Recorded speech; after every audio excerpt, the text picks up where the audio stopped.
Sounds slick. There's cat sheets in the purple folder. Dry sheet.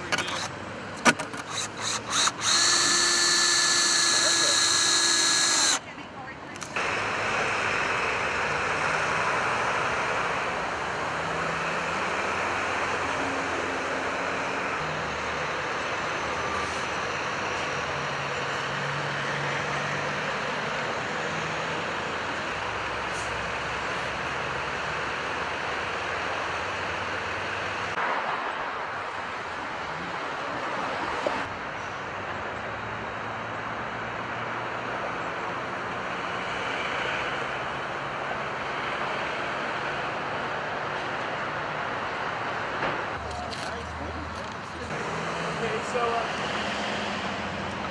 people there. If the first goes, that takes 4. Because that's a lot of gets there.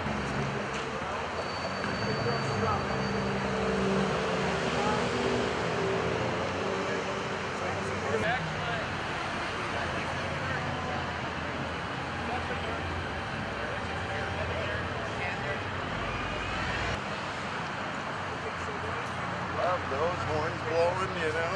Yeah.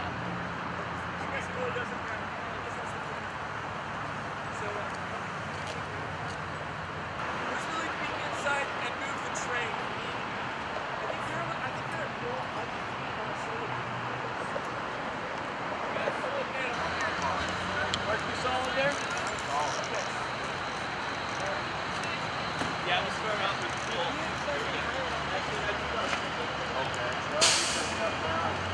Okay.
They'll put a patch on you that says speaker, Okay. and then they'll come and find you. I don't know what order you'll be. Okay, so are they doing that right down here? No, when we go in, you'll get another. Hi, Millie. Hello, Sharon.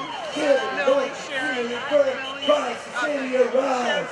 Rise, Cecilia, rise! Protect your waters and skies! Rise, Cecilia, rise!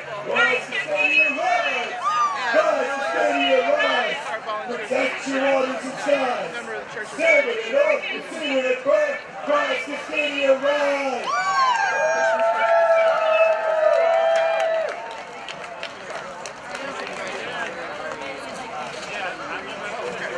Disciples. No, disciples of Christ. Okay, there's Alex. Did you just?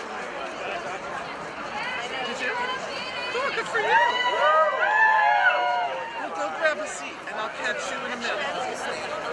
Okay. Okay.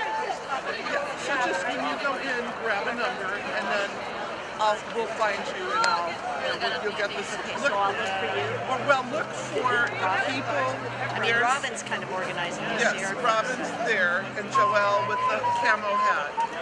So Oh, I you'll see see the Joelle. people with camo hats will be the ones organizing the speakers. Okay. But your name is on the list. So I don't have to go down there to do. You don't have to do anything for the round. Okay. You're Thank you so much. Is Van with you? He was teaching. He doesn't do this activity stuff so much. He comes along with you, but thank you so much. And Kevin O'Brien. Do you know Kevin O'Brien? Where's Kevin? Kevin O'Brien. The name sounds familiar. He's I on see our the he's on our ministry board, and he's a Christian ethicist at the Okay. He's going to speak for us, and he'll be speaking for us, and our two young women, and you, and one or two other people. I'm not going to speak for them.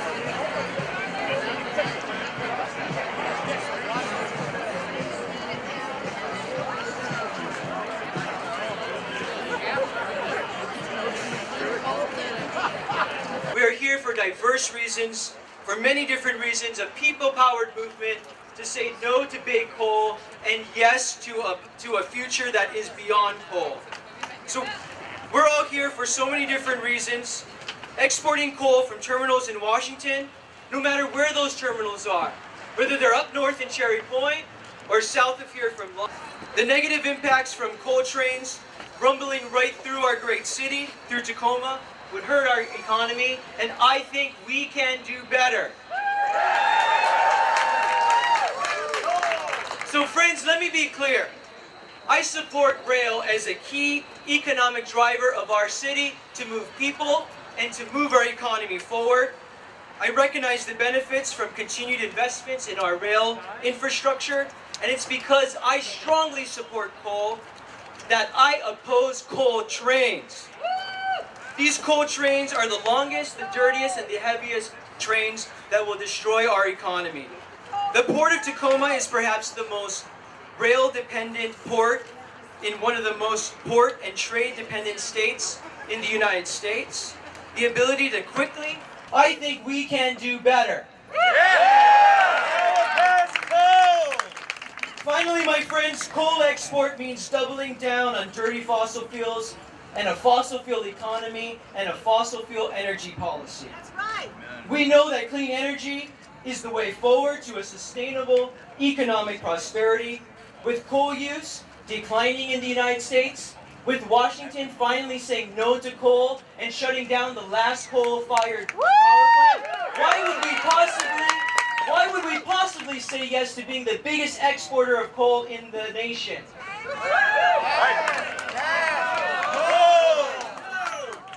Right here in Tacoma, we are leading the fight against climate change. This great city has an aggressive climate action plan to reduce our own carbon footprint, leading by example. We take the threat of climate change incredibly seriously here in Tacoma. We have serious concerns about this proposal that could significantly facilitate the development of fossil fuel infrastructure and contribute to global warming. From 2000 to 2012 alone, we've reduced our greenhouse gas emissions in the city of Tacoma by 14%. That's real leadership.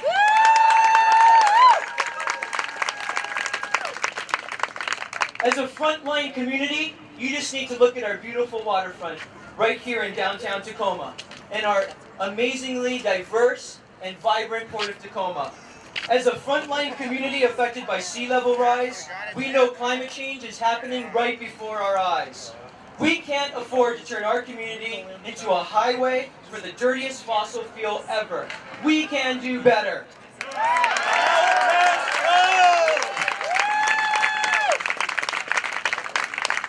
My friends, you're gonna hear from some other regional and national leaders on this issue, and please give it up to my friend Elizabeth Satayakam and Robert Satayakam.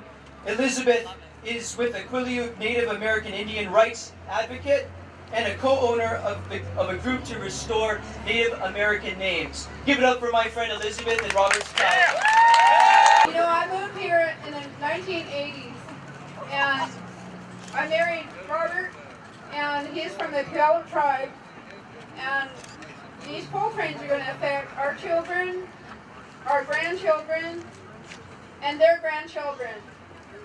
We do not want them to be ill, we don't want them to be sick, we don't want bad things for our children, we don't want bad things for our habitat, environment, the fish, the area, our rivers, our streams, our waterways, our habitat, our birds. We've worked so hard for the salmon. In 1974, we did the Judge Bolt decision, and that was to fight for the salmon. When these barges go down the Columbia River, which they will if this gets passed, they are going to kill our salmon. They're going to kill all of our sea life. We do not want that. There was a resolution passed at the Native American Caucus at the Washington State Democrat Convention. They passed it because they don't want coal. They don't want coal trains going through. The Atney tribes that represent all the Native American tribes in Montana, Idaho, Oregon, and Washington, they passed the resolution. They don't want coal. I say no coal. I say no coal for our future and our future generations and our environment. That's right.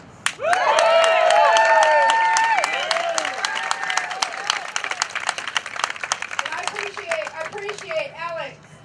I appreciate Alex, one of the main people that put this all together. I appreciate everybody that's here that's taken their time out to care for your future, to care for your future.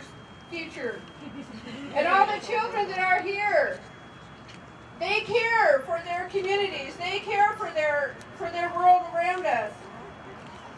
Thank you, everybody. Thank you, everybody, for coming here and looking forward to all the speaking that's going on this evening. As we gather here, our ancestral village site of the Puyallups, we're here in a good way. As I see amongst you, in and around you, the spiritual, ancestral spirits of our ones that have passed before and used to call this place home, nodding their hands in agreement. Yisiab, Yisiab. It's good that we're gathered here like this.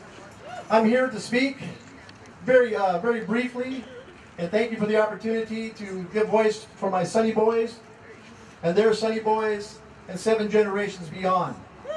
If this gets approved, we're all headed to reservation lifestyle. Being controlled about what we eat, what we drink, what we say, and how we live it. We're at the end game. It's the bottom of the ninth. 3 balls, 2 strikes, full count. Losing is not an option today. We need to form our words and our thoughts correctly. I haven't heard yet a good explanation of why they don't understand no. What part of that don't they get? Their profits will not be made on the backs of my sons and my daughters and their children's children. And that's about all I got to say about that.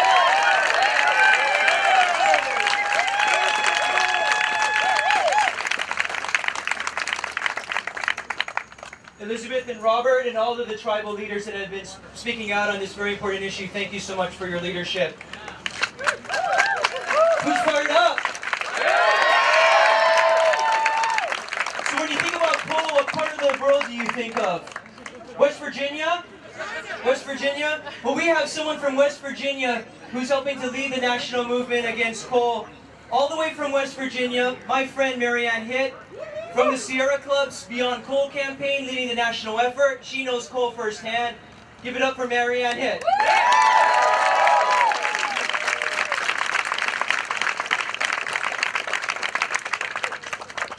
Oh, you all, I am so excited to be with you today. I have traveled here from West Virginia to support you, to thank you, and to applaud you for the brilliant work you are doing here. Historic work to stop the construction of these massive proposed coal export terminals. I'm also here on a personal note because my sister lives in Tacoma, and she's right over there. And, this week is my mom's birthday, and she's right over there. And so the whole family is here. That's my little daughter Hazel there, the blondie. So we're here celebrating, and I love coming to Tacoma because it's a beautiful city, it's a fun city. I have a great excuse to come here often. And you're doing groundbreaking work here to build a diverse and a thriving and a sustainable 21st century economy. And so I think it's very fitting that here in Tacoma you're hosting one of these coal export hearings, because whether or not this coal export terminal is in your front yard, whether or not these coal trains are going to be rolling through your backyard, you are going to be affected by the decision of whether or not these coal export terminals are built. I'm going to be affected. My daughter is going to be affected. And here is why. This decision about whether to build these coal export terminals here in the Northwest is one of the biggest climate decisions we are going to make as a nation this decade. Right. Studies show that these Northwest coal terminal proposals are the most climate-threatening energy proposals on the entire continent of North America. That's right. And the fourth most dangerous in the entire world for our climate. And that's because they will create a pipeline to ship some of the biggest coal and carbon reserves on the planet across the Pacific to Asia, out of Montana and Wyoming. And if these terminals are built, it will be very, very hard to put that genie back in the bottle. So make no mistake about it. You are doing some of the most important climate work in the country right here in the Northwest, and you are doing it brilliantly.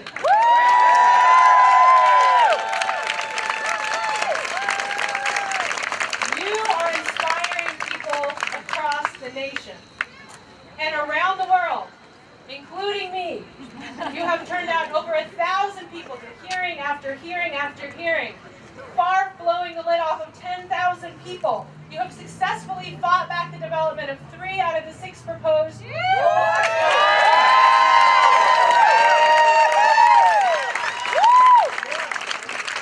That is the climate equivalent of stopping 35 new coal-fired power plants from being built.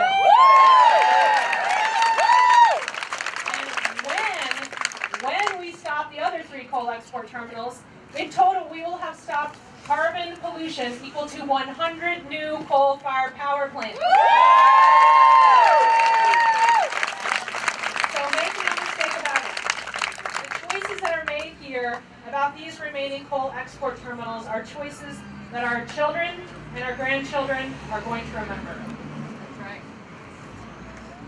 There's a new study you may have seen last week in the very prestigious journal Nature that found that by 2050, if we don't reduce our carbon emissions, what are now our hottest years, the hottest temperatures that we are experiencing will become our coldest years, believe it or not.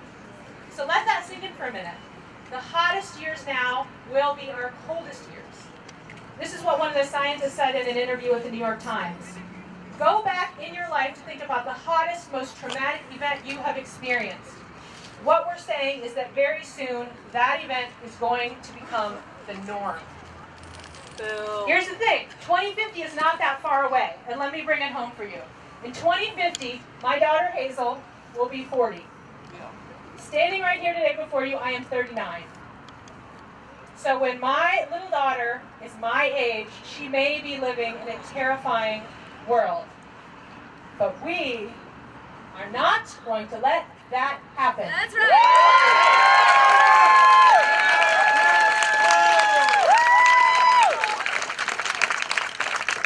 Because here is the good news. That same study said we can steer clear of this terrifying future if we act now to reduce carbon emissions. And here is the even better news. The grassroots movement that is moving the nation beyond coal is doing just that. Across the nation, people just like you and me, moms, dads, teachers, local elected officials, doctors, nurses, have stopped the construction of 182 new coal-fired power plants. They have won the retirement of 150 existing coal-fired power plants. And together, we are going to stop every single new coal export terminal proposed in the Pacific Northwest.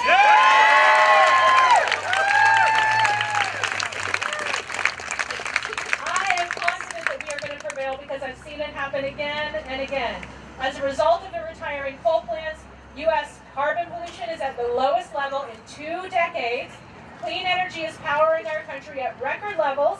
Our air and water are cleaner, and we have saved thousands of lives.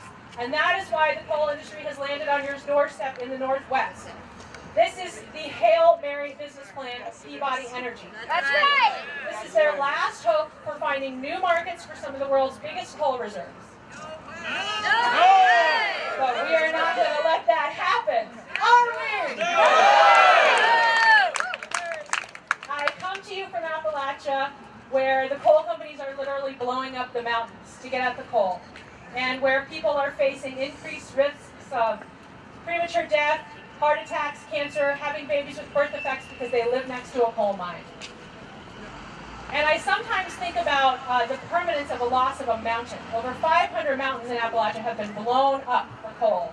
And when it comes to climate change, we're facing a loss for all of our children that is just that permanent. It's like blowing up a mountain. Once we take a wrecking ball to our climate, we can never put it back together again. And I sometimes think about my daughter, Hazel, and all the kids that are going to come after her, and all the ancestors that came before me, and all these kids are looking at me and saying, in this whole line of ancestors, in this whole line of generations to come, you are the last person in the line who had the chance to stop climate change. I want to be able to look back at those kids and tell them that we did it. We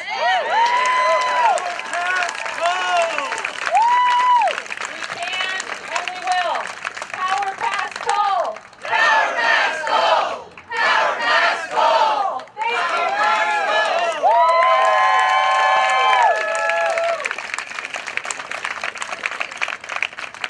Thank you so much, Marianne. Marianne, thanks for leading the effort nationwide on behalf of the Sierra Club and all of us all over the country where we cannot be. But who's with me with pledging to Marianne that we're going to do absolutely everything necessary to do our part in the Northwest to stop these coal trains? We're going to do our part right here in our corner of the United States, Marianne. Next up is Brad Warren from the Global Ocean Health Program and the Sustainable Fisheries Partnership. Please welcome Brad.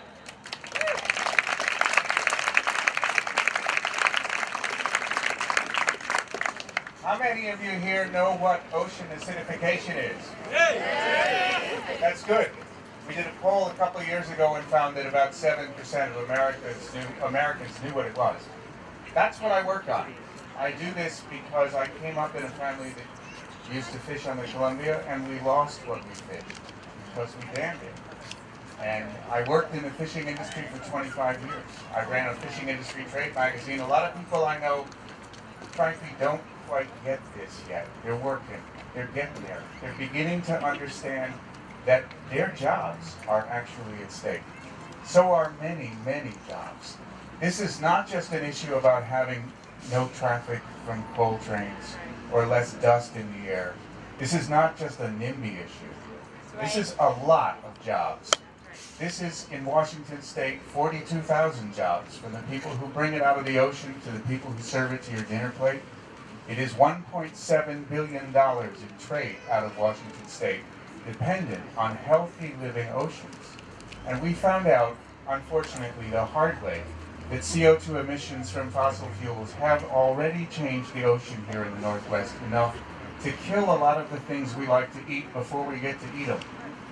We've got billions of oyster larvae that have died in their first days of life because when you acidify the water with CO2 from coal emissions, and oil emissions, and gas emissions, you get water that's inhospitable, in fact, impossible to live in for some of the animals that we value most, that are the underpinning of tribal culture and of food culture for everyone who lives here. This is a place that's about fish.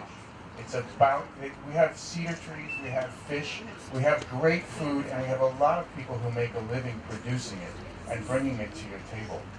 I'd like that to last. That's why I'm here.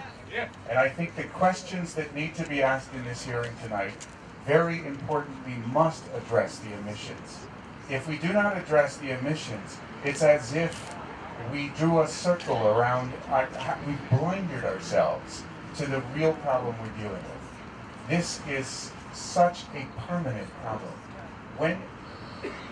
When we change the chemistry of the ocean, it takes maybe hundreds of thousands of years to get back to where it can be a healthy place for fish to live again. And it can take millions for them to re-evolve. That's not a human timescale.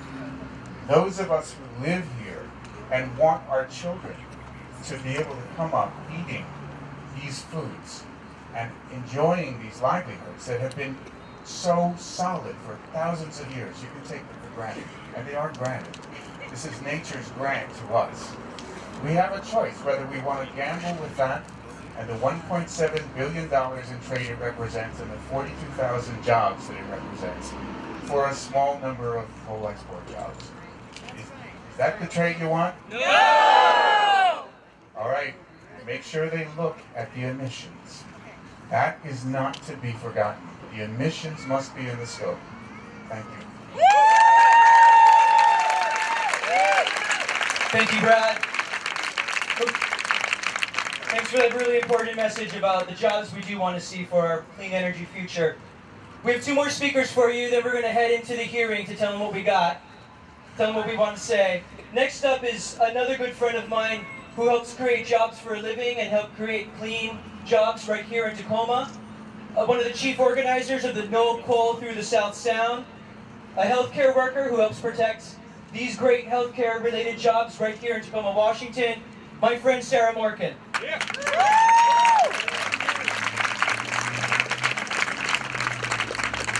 Testing. Thank you for coming today. We should not have to choose between the environment and jobs, just like what the previous speaker said. Why should we accept pollution and climate change as unavoidable? Why, when the technology to power the entire planet on renewable energy already exists? I reject more dirty coal trains chugging through our state, spewing diesel fumes and coal dust. These trains are so heavy that they use more diesel fuel than any other type of freight train. Exposure to diesel fumes causes damage to the lungs and other internal organs. What's the solution? A massive green public works program could put millions of people back to work. And kickstart a global transition away from fossil fuels. Public works programs build much of our fossil fuel infrastructure. Instead of constructing coal and oil export terminals, we could build solar panels, windmills, and new electric grid. These projects should be publicly owned and run democratically to benefit all and minimize harm to the environment. It's not realistic to expect green energy projects to be as profitable as the fossil fuel industry is. Fossil fuels have had a 100-year head start, and the world is currently completely dependent on them. Free green job retraining should be offered to fossil fuel workers. We need grassroots campaigns to implement these programs. When you look around at all the people wearing red today, realize our power. We can do this if we work together and put our minds to it. Today we have an opportunity right here in Tacoma to tell the state and federal government and Cowlitz County, no, we don't want the coal terminal in Longview or anywhere else. We want you to do a comprehensive study. Study the emissions, study the impacts of the mining, the coal transport. We want jobs, yes we do, but we want green jobs now. Thank you, Sarah. Folks, it's going to take a lot of courage today to make sure we go in there and tell our story and speak our truth to power. It's going to take an extra amount of courage for some of our youngest friends and our youngest citizens to speak their truth to power. One of our youngest citizens who's going to be doing that today is here to speak to you. My newest friend I just made today, Gabe Mandel, is a 6th grader from a local school here. He's a climate justice ambassador for Plan for the Planet. Give a big Tacoma welcome to Gabe.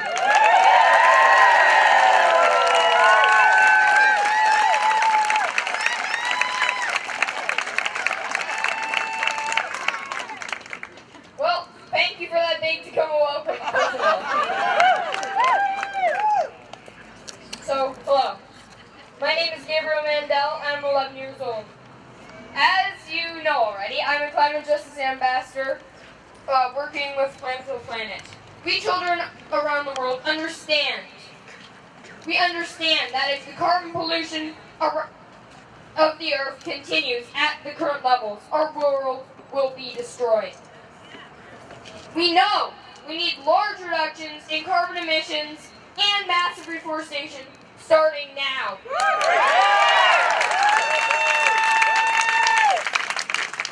That's why, among other things, Plan for the Planet has taken it upon itself to plant 1 trillion trees globally.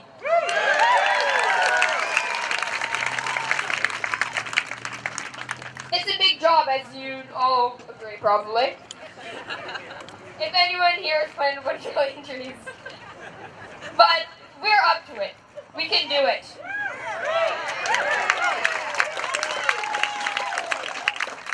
One problem, though. If these adults do not figure out how to reduce carbon emissions, all our hard work will not matter. Climate scientists around the world have been telling us that it will take a 6% a year decrease in carbon emissions and massive reforestation to pull us back from the brink of 400 parts per million of carbon to 350. That is the safe line. If we wait until 2020, when I'm going to be graduating high school, we'll need a 15% a year decrease. And it will take centuries, not decades, to get there. The fact is, we're going in the wrong direction. Carbon emissions have been increasing 3% a year over the last decade. Here's a shocker. Coal power plants emit 1.6 tons of carbon emissions for every 1 ton burned. Here's a little mind puzzle. If adults know that we have renewables like solar, water, electricity, why don't they just march up to those coal and dirty gas people and say, sorry, but your product's obsolete.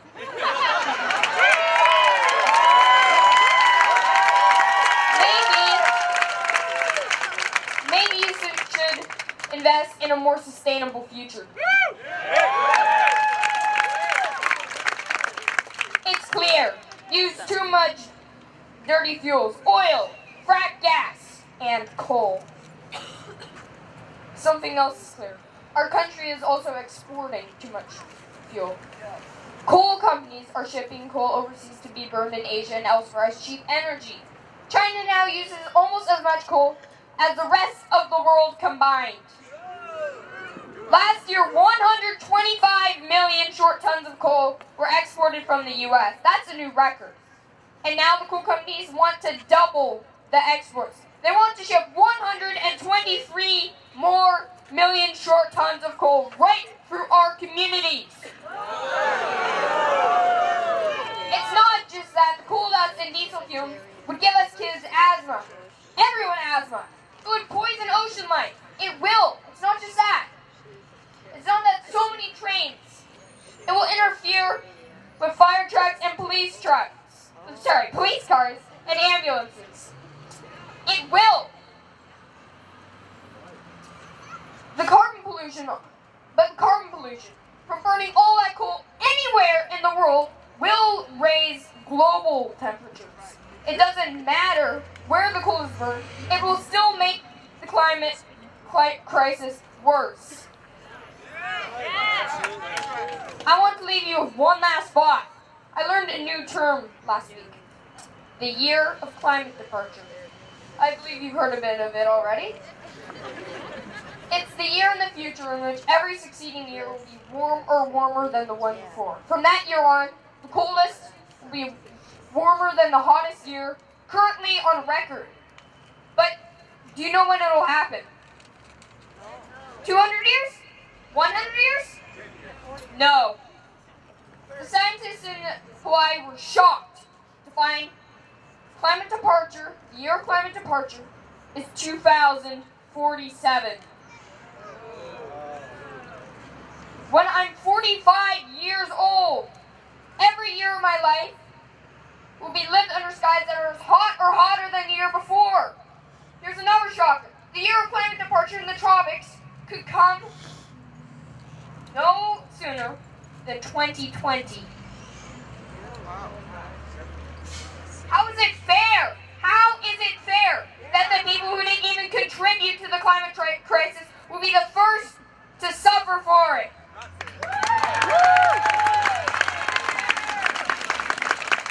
I'm not telling you this to depress you. Okay, yeah, I sort of. But mostly, I'm telling you this to call you to action. It's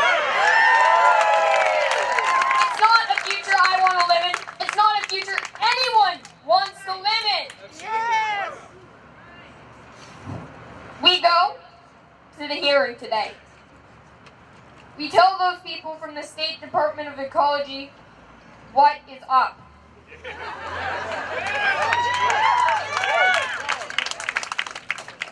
And to make them understand all the ways the coal trains and the coal terminals will be bad for our communities, bad for the environment, and bad for the climate.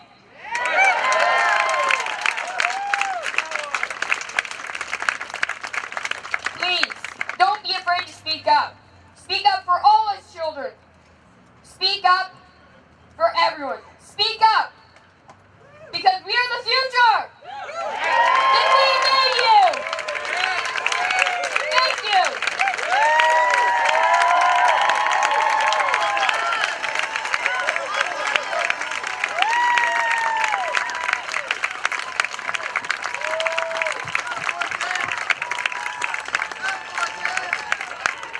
Do you think maybe we can replace a congressman or two from Washington with Ray? I can't wait to vote for you, Kate. I want to thank all of you for turning out today. We're going to go tell them what we got. I'd like to first apologize to my Puyallup cousins for speaking on their land without asking permission. As I was introduced as Dan, my friends and family call me Little Dan. I'm the son of Dan and Marvel, the grandson of Ed and Iris, the grandson of Caesar and Mary. And I bring you greetings from the Lemhi Shoshone people of southwestern Montana. Those of you who do not know the Lemhis, those are the people of Sacagawea. My ancestors were also told, for a few shiny beads and baubles, that we would be taken care of forever. Does that sound familiar? Yes. I'm here today because my people told me before I do anything important, I must say thank you. I must do a thank you offering. And so I give it up for you, these words.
Everybody ready?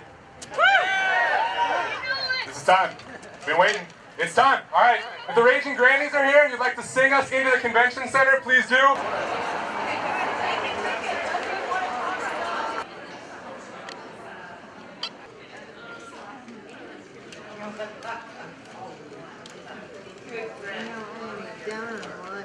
Yeah, I know. I did got water. I didn't want to drink it. We got it.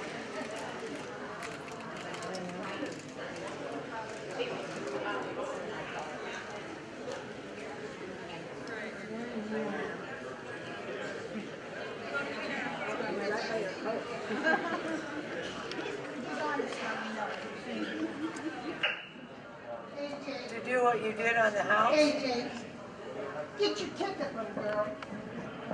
AJ. What you chose?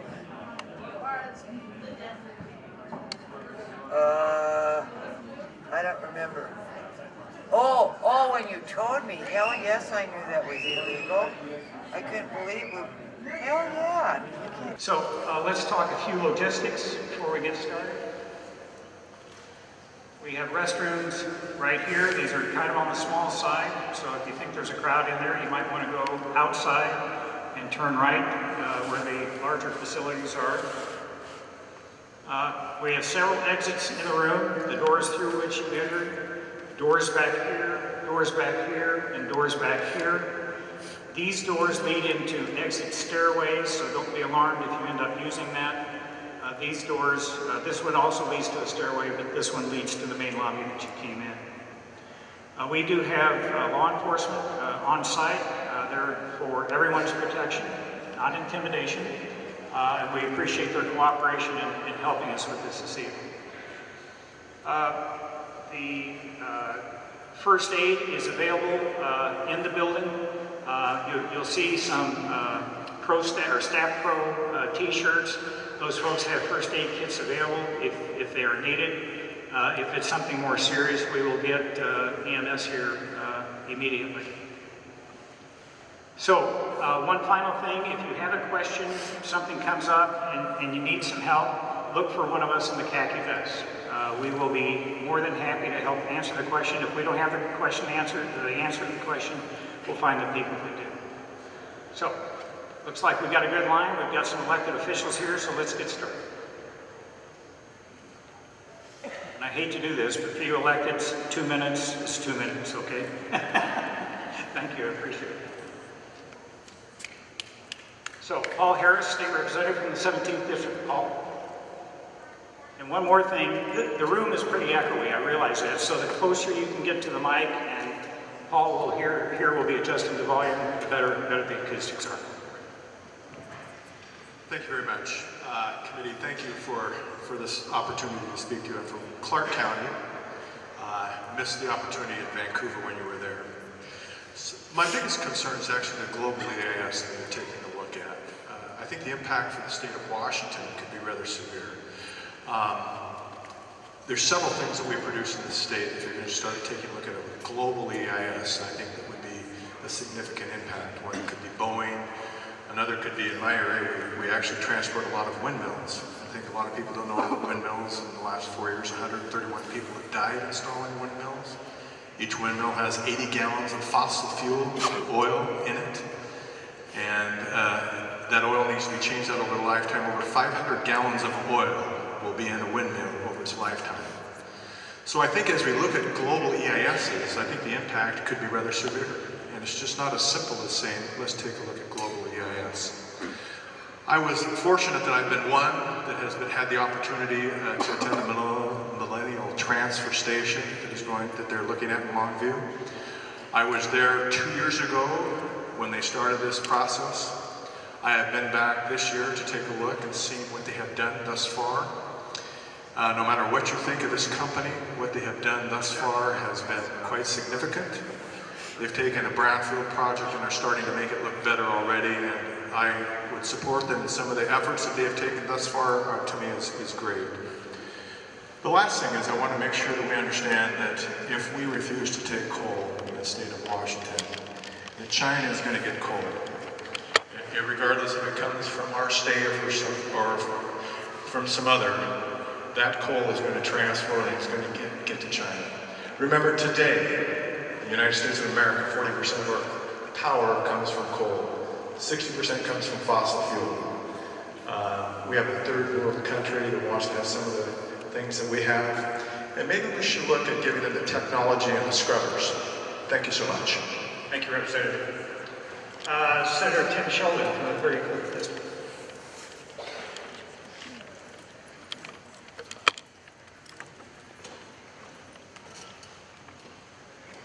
Good evening. Thank you for letting me speak tonight.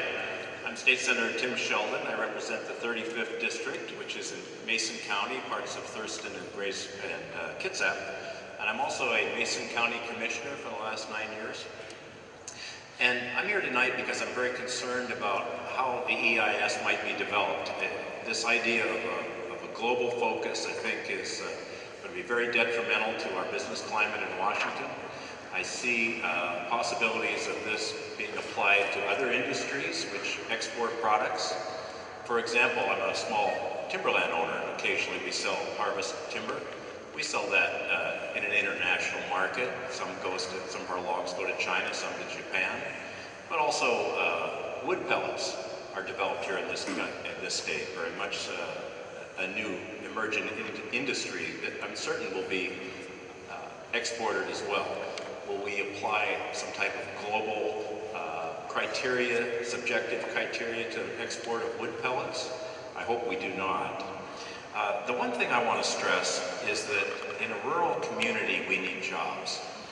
We can't all live in King County, which seems to have the benefit of low unemployment right now. I know in Everett, Bellevue, and Seattle, we're looking right now at about 4.7% unemployment. Collins and Mason County, our rural counties are at least twice that rate.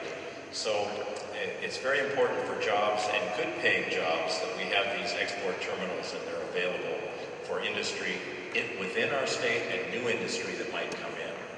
Let me close with just a quick story. We talked a lot about transportation in Olympia lately. a national firm did a study of the West Coast of who has the most congestion. Congestion in transportation is measured by how many hours you're in the car. So you would think that Los Angeles, San Francisco, or Seattle might win the prize as being the most congested area. It's not. It's Shelton, Washington, because there are no jobs in Shelton and people have to travel so far. Thank you, sir. Thank you. Appreciate it. Mayor Ron Lucas from the town of Stillman.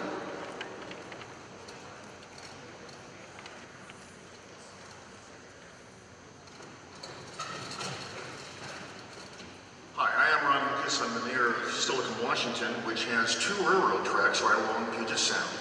And we've had coal trains go through our community for 20 plus years. I've been the mayor for 12 years. Thanks for the opportunity, and I really like your handout, and I'm going to direct my comments to page 4, comments that would be helpful. But I want to talk about the train issue to start with, trains moving. There has not been one state agency, one health department, and I was on the Tacoma Pierce County Health Department, no legislation in the city of Tacoma, Pierce County, anybody, about the years of coal trains coming through here. The one particular matter that is important to us in this region is in Tacoma, centered on 72nd and Pacific Avenue, and it has to do with folks that use wood-burning stoves. Tacoma's attempted to mitigate that, but nothing was about trains, about the port. That has been on a cold winter day, still there. That's the problem. I want to tell you next about what happened at Association of Washington Cities. We talked about now the terminal issue. Paul Roberts from Everett ran that particular session. We understand that there's 1 billion to 1.5 billion that can't do what everybody in this room can do. Go home, turn on some lights, have refrigeration, have heat, run industry and business, and they want that. Coal will be one of those items. The second thing we realized that coal trains are likely going right to Canada if we're not part of that economic package. 4 items for you for mitigation. We're concerned about congestion, and that needs to be dealt with. Second of all is infrastructure, needs to be dealt with. Next is bridges and bridges repair. And don't have happen what has happened in Washougal, where a community is split because of long trains. Hey, thanks for what you're doing. It's not easy, and you're going to hear a lot of great comments. Thanks for coming to Tacoma. Thank you, Mayor. Next is Mayor Stephen Buxbaum from the City of Olympia.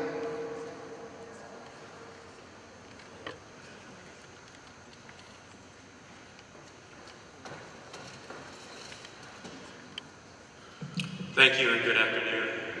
So I am Stephen Buxbaum, Mayor of the City of Olympia. I do want to call your attention to the City of Olympia's resolution passed on June 18th opposing the construction of coal export facilities in the Pacific Northwest.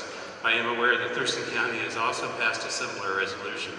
I do want to say up front that I believe that cheap coal is a false path to national security. It's a false path to dealing with disasters from global warming, and it's certainly a false pathway to economic prosperity and job creation. The City of Olympia's main drinking water source, McAllister Springs, is located in Nisqually Valley, about 8 miles east of Olympia in unincorporated Thurston County. McAllister Springs is the headwaters of McAllister Creek, a creek that flows through the Nisqually National Wildlife Refuge and directly into Puget Sound. McAllister Springs is less than 1,320 feet downstream as groundwater flows from the main Burlington Northern Santa Fe rail line that runs north-south through the Puget Sound region. The City of Olympia has long been concerned about the potential of hazardous material spills along the Burlington Northern rail line. Given the close proximity and vulnerability of McAllister Springs, a large rail spill near the springs could significantly impact the city's drinking water supply. I will say that we are in the process over the next 2 years of moving our water source to a series of wells known as the McAllister Well Field, which is located approximately 0.8 of a mile to the southeast of McAllister Springs on the other side of the rail line. Nonetheless, moving I think the water upstream still leaves us vulnerable in many ways to potential hazardous rail spills. I believe the city's drinking water is still vulnerable, and due to the close proximity of the estuaries that lead directly to southern Puget Sound, remains. I will submit additional written comments. Thank you. I do appreciate your time very much. Thank you. We're happy to take written comments. Finally, in this segment, Nancy Dumas, Sumner City Council member.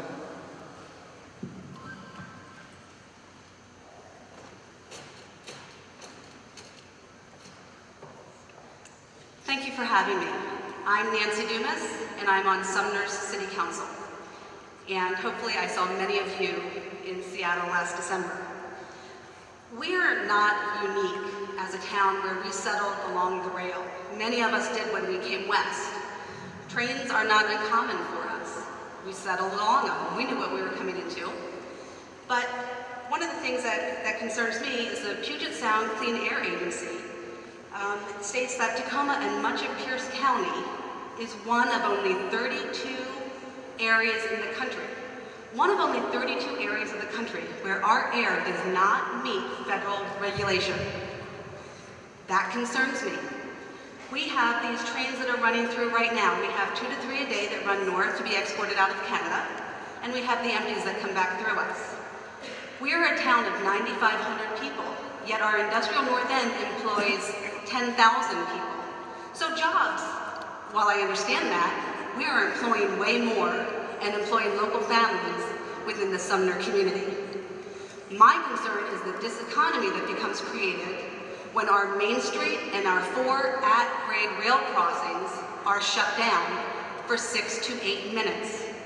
My concern is when we have crisis on the north end, getting critical services to our schools, to our senior centers, to anyone in our north end in the event of an industrial accident or a fire.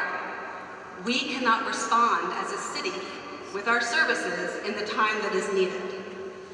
One of the other things that is concerning to me is the fact that we have these trains that are running through.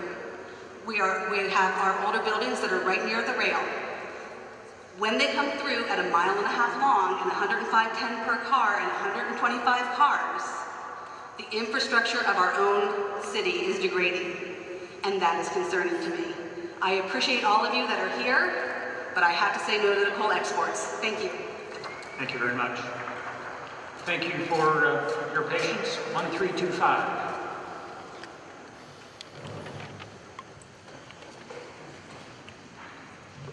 Well, good evening and welcome to the great city of Tacoma. My name is Ryan Mello and I serve citywide here in the city of Destiny, the city of Tacoma, and I welcome all of you.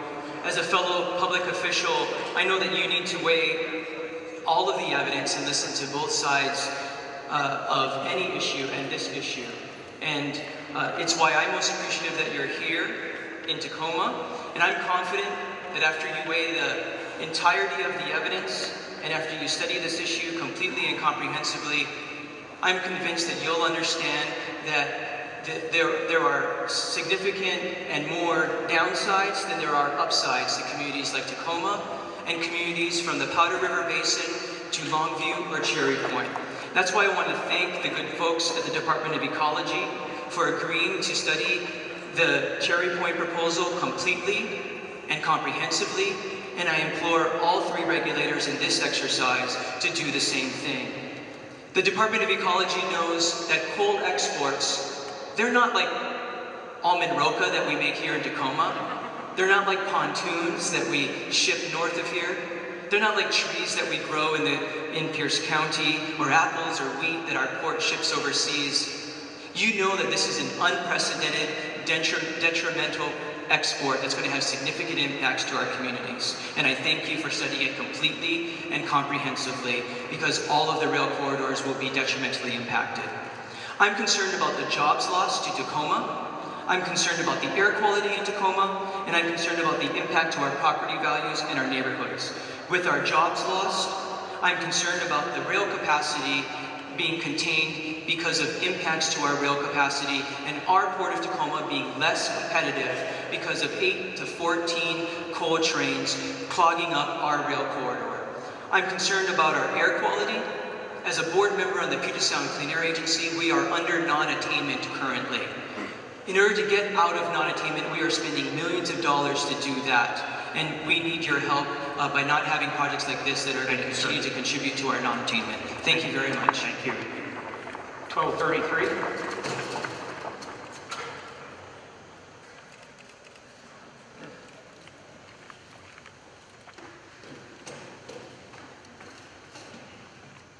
Good evening. Thank you very much for holding this. It took something as asinine as the possible construction of terminals to export coal to other countries to actually get me off the couch, put on mascara, and come down here tonight. Please do not build these terminals. I know you must be feeling a crushing pressure to issue these permits and build these terminals. Now I realize that my fellow Americans in the blue shirts and the suits in the back, they need high-paying, decent jobs to buy a house and send their kids to college, but please don't give them these jobs. A future of market-driven, sustainable energy will provide them jobs. And fellow Americans in the blue shirts, union members, you have a choice. Do you want decent-paying jobs in a non-sustainable industry, or do you want a planet your kids are going to be able to even live on in 50 years? And I realize that I sound like just another bleeding heart, tree-hugging hippie when I say that. And I realize that, most Americans aren't very good with math and science. At least that's what NPR says. This is why we have to trust the scientists, because they're scientists. With very little, and I dare say, fringe exception, all the scientists say the planet's getting hotter. And if we burn this coal, it's just gonna get worse. And at the risk of sounding jingoistic, why would we send good American coal to Asia, let's face it, China, the same China that a couple of days ago, during the recent unpleasantness, wanted to de-Americanize the world order, that same China. And I hate to break the news to my fellow environmentalists and sound kind of negative, but one day we might actually need that coal, and it's gonna suck if we've already sold it to China. Please, don't build these terminals. Thank you. Looks like 1248 did not check in, Jim. Jim? 1248 did not check in. Okay. 1030.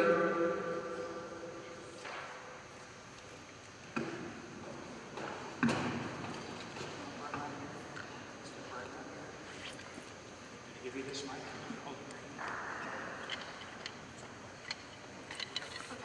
Hello. Okay, that's a bit loud. Okay. Hello. My name is Gabriel Mandel, and I'm 11 years old.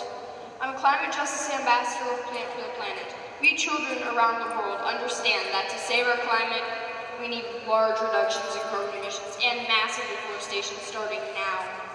That's why, among other things, Plant for the Planet has taken it upon itself to plant 1 trillion trees globally by 2020. It's a big job, but we can do it. The problem is, unless adults figure out how to decrease carbon emissions, all our hard work will not matter. The scientists are telling us that it'll take a 6% a year decrease in carbon emissions to pull us back to a safe level of 350 parts per million of carbon in the atmosphere by the end of the century. If we don't wait until 2020, when I'm going to be a senior in high school, we'll need a 15% a year decrease. And even then, it will take centuries instead of decades to get there. The fact is, we are going in the wrong direction. Carbon emissions have been increasing 3% a year over the last decade. We use too much dirty fossil fuel. Coal is especially dirty. Coal power plants emit 1.6 tons of greenhouse gases for every ton of coal burned. Well, the amount of coal burned in the U.S. is decreasing. Last year, U.S. coal companies exported a record high amount of coal to be burned overseas, 125 million short tons. Now coal companies want to double the amount of coal shipped abroad. That is an additional 123 million short tons of it for our communities. I ask you to remember that the coal burned here or in Asia comes back to us as air pollution and CO2 in the atmosphere. It causes respiratory disease, gives us children asthma, it warms the earth, and makes the climate crisis worse. So today, I ask you that when you study how coal proposals will impact the environment, please consider it broadly. Please determine how the carbon emissions from burning all that coal, as well as burning more fossil fuels to transport it, will affect global warming. Thank you.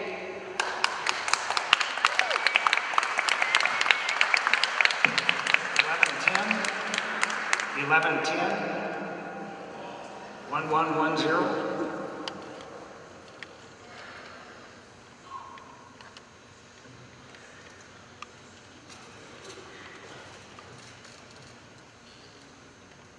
I'm from Longview, and where the proposed terminal is going to be. And when this first started, we heard it was going to be 5 million tons. And then we got their internal documents and found out it was going to be 60 or 80 million tons. So they came into town lying.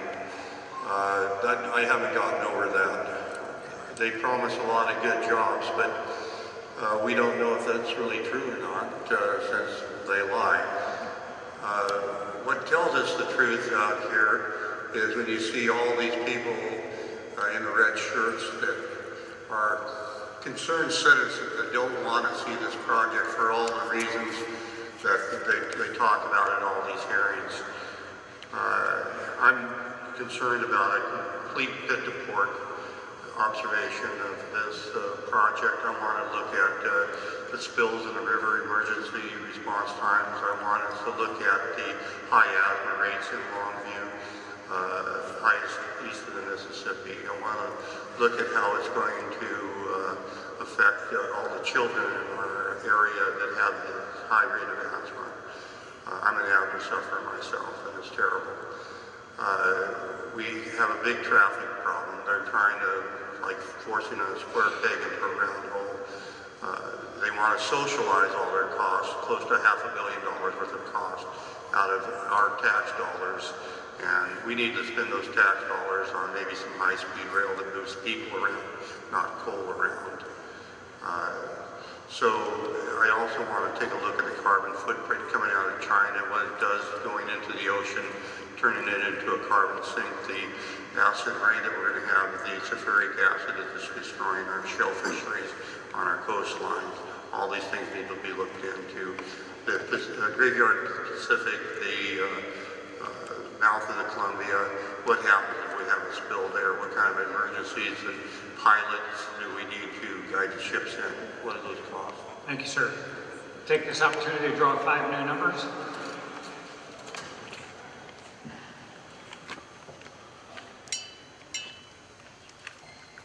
One 1189, 1421,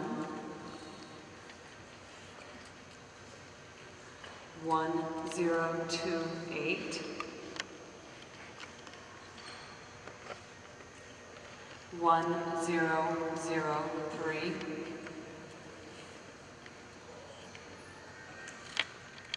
0958. Thank you. If you have one of those numbers, please come on down, check in with Jim. Next is 1129.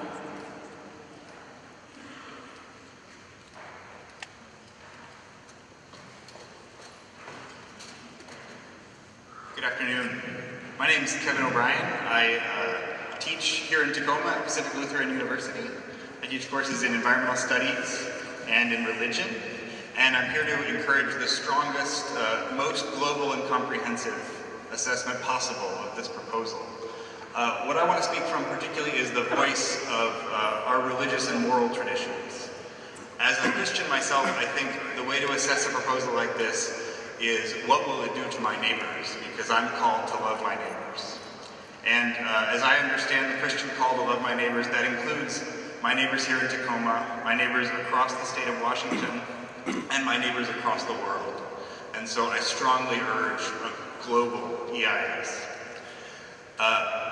When commenting on these proposals, Episcopal Bishop Greg Rickel said, "We are not keeping covenant with the Creator when we burn coal. and I think that's a very important voice for us to hear.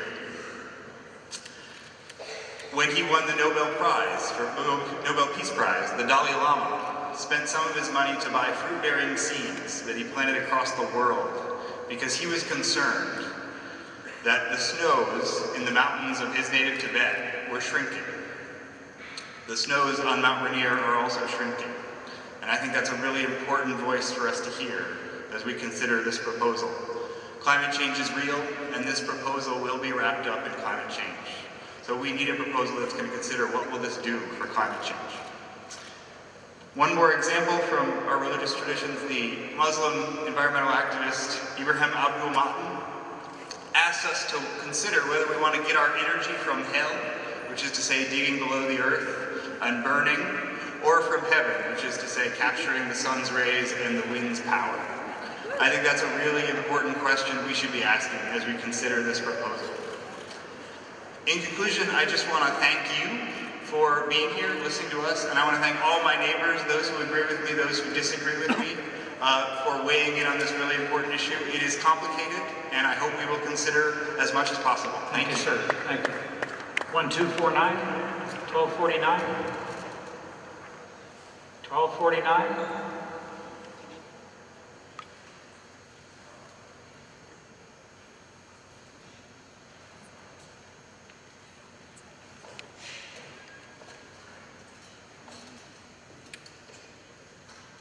My name is Dan Carpita. My mother's people were the Lemhi band Shoshone. Those were Sacagawea's people. There are those here today who are going to talk about jobs and economy and taxes and trade. Sacagawea and our people learned a little something about trade.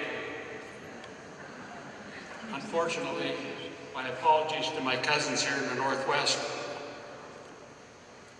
This is about trade. We're going to trade our dirty coal for China's pollution. And we're going to live with that for as long as we can survive. I come here today to represent my great-granddaughter, just recently born. By the time she's 30, it's going to be too late if we don't make a decision here and now. These decisions can't wait for 10 years, 20 years, 30 years. They can't wait for someone else to do it for us. Each of us have to begin that journey today. I wrote a few words down. I spoke to you last time about tattoos and going to a blind artist. We select the picture in life. It is we who select what we will become by the actions we perform. There is no reason to go through life thoughtlessly, to let accidents shape us. It is like allowing oneself to be tattooed by a blind man. How can you help but turn out old and ugly? Whether we emerge beautiful or ugly is our sole responsibility. There are those who would like you to only look at coal terminals and jobs and economies and taxes. We can no longer afford that microscopic view. We must begin to think globally, because globally we pay the consequences. Thank you.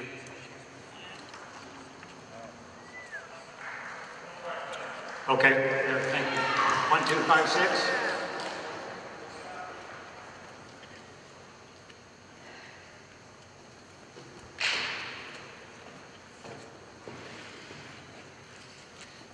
My name is Mary Ann Hitt. I am the director of the Sierra Club's National Beyond Coal campaign, and I have traveled from my home in West Virginia today to testify in support of the state of Washington, saying yes to clean energy and no to this coal export terminal. There are a handful of decisions that are going to be made this decade that will be pivotal in the fate of our climate, and this is one of them. If you approve these terminals, you will be unleashing one of the biggest carbon sources on the planet, and it will be hard to put that genie back in the bottle. Putting this carbon into the atmosphere and taking a wrecking ball to our climate is like blowing up a mountain, which is what the coal companies do back home in Appalachia. Once we have done it, it is virtually impossible to put the pieces back together again. There's a new study last week in the journal Nature that found that by 2050, if we don't reduce our carbon emissions, what are now our hottest years and hottest temperatures will become our coldest years and our coldest temperatures. In 2050, my 3-year-old daughter Hazel, who is here tonight, will be 40 years old, the same age I am today. And once our kids are adults, it'll be too late to turn this around. That means we are the last generation of people who have the chance to stop climate change. I can tell you from my years in Appalachia that if you want to sign up for a boom and bust economy, asthma attacks and heart attacks from coal dust and coal pollution, and a compromised democracy, the coal industry will be happy to accommodate you because that's what they've been doing in Appalachia for 100 years. But you can make a different choice. You can join the communities that over the past decade have stopped 182 new coal plants, retired 150 existing coal plants, and have set a path for clean energy. You can engineer and export the clean energy technologies of the 21st century.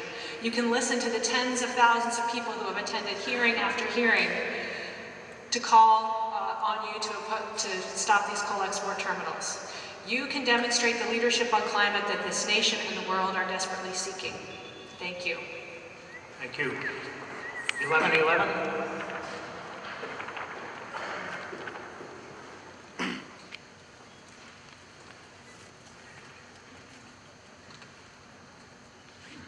My name is Brian Flint.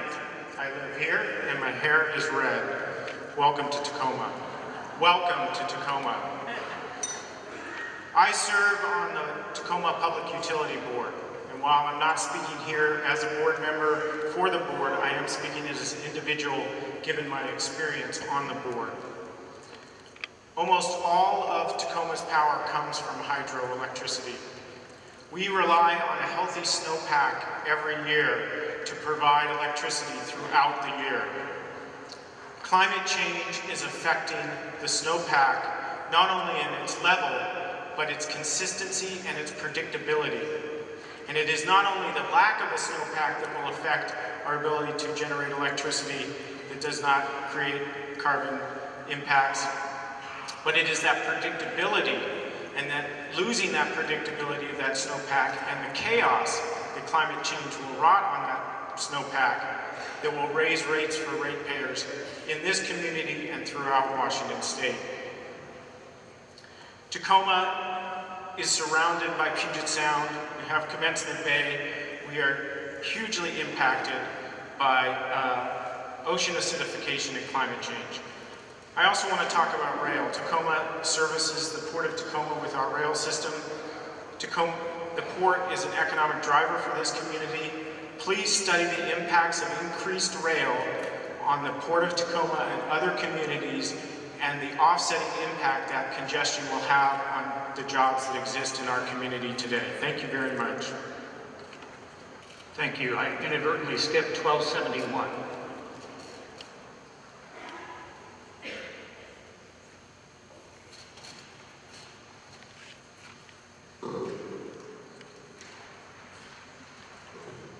Thank you.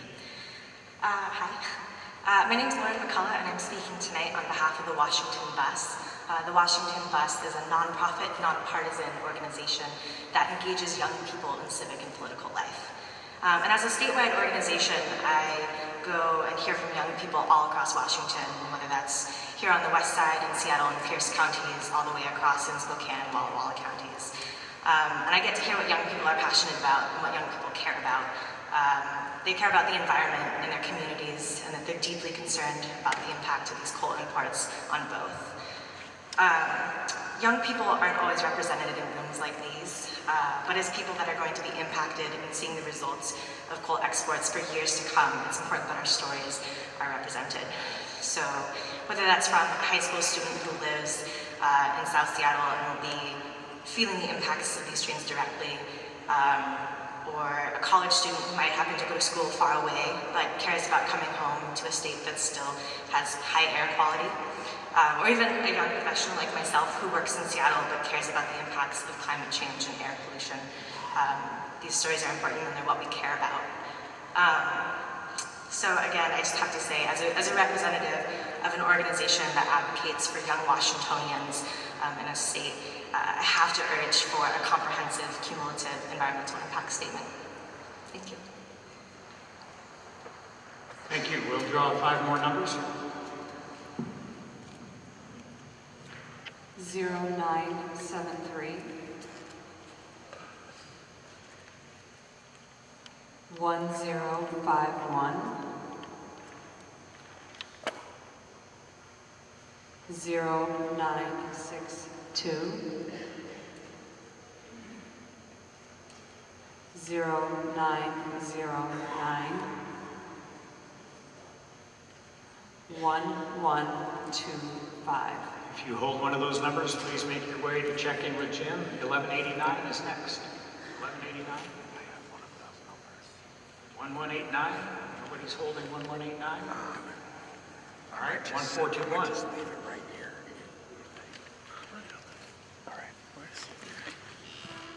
Good evening. Thank you so much for taking the time to conduct these meetings. It's very good policy, it's very good process as well, so I appreciate that. My name is Anders Ibsen. I'm a member of the Tacoma City Council representing District Number 1, which is West End and North End Tacoma. And I'm here speaking tonight not just as an environmentalist who cares about our natural resources, which of course I am, and I'm not simply talking as someone who cares about developing a 21st century economy, which I think all of us are in the interest of, but I'm frankly just speaking here as a representative who has to convey the sincere concerns of my constituents. As many of you know, North End Tacoma is the epicenter of one of the worst Superfund sites in the entire country. Everyone knows what a SARCO is, right? And this is decades later after closing the thing, and we're still having health department infomercials about soil. We're still having very well done, I should say, presentations from your department about what's happening with replacing the soil and various quality issues there. So the consequences of the decisions that we make about environmental health have very long implications, and coal is no different. It is indisputable that coal has health effects like increased asthma. It is indisputable that it transmits mercury with its own list of effects, and it is absolutely indisputable that coal, among other carbon emissions, raises the Earth's temperature to unsustainable levels. And it's to that extent that I sincerely appreciate your efforts to study this issue and to study it thoroughly, including the health implications as well as the economic implications. As the council member from Sumner indicated, we are one of few places in the United States that's in non-attainment of the EPA's air quality standards. Increasing emissions from freight trains carrying coal, not to mention coal dust, will represent a step backwards in this really crucial milestone. Increasing coal is a 19th century answer to 21st century problems, and I would implore you to continue this very deliberate and very thoughtful process. Thank you so much for making the time. Thank you. Thank you. Folks, what did we say? No applause. Thank you. 1189.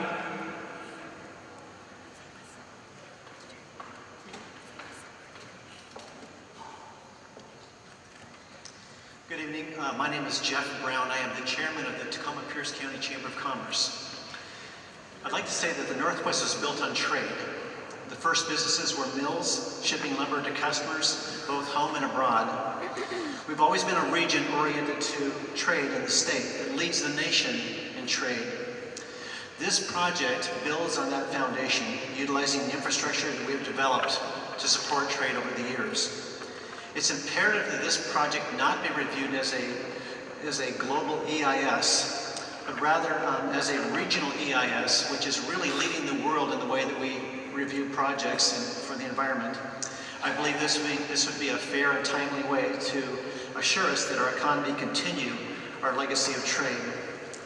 The responsible development of this project will give us jobs and economic benefits that will strengthen our local communities and the Northwest trade economy.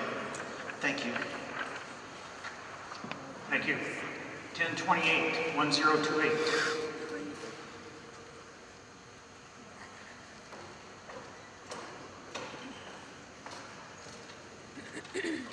Hello, good people of Washington and the good people of the EPA. Thank you so much for holding these meetings.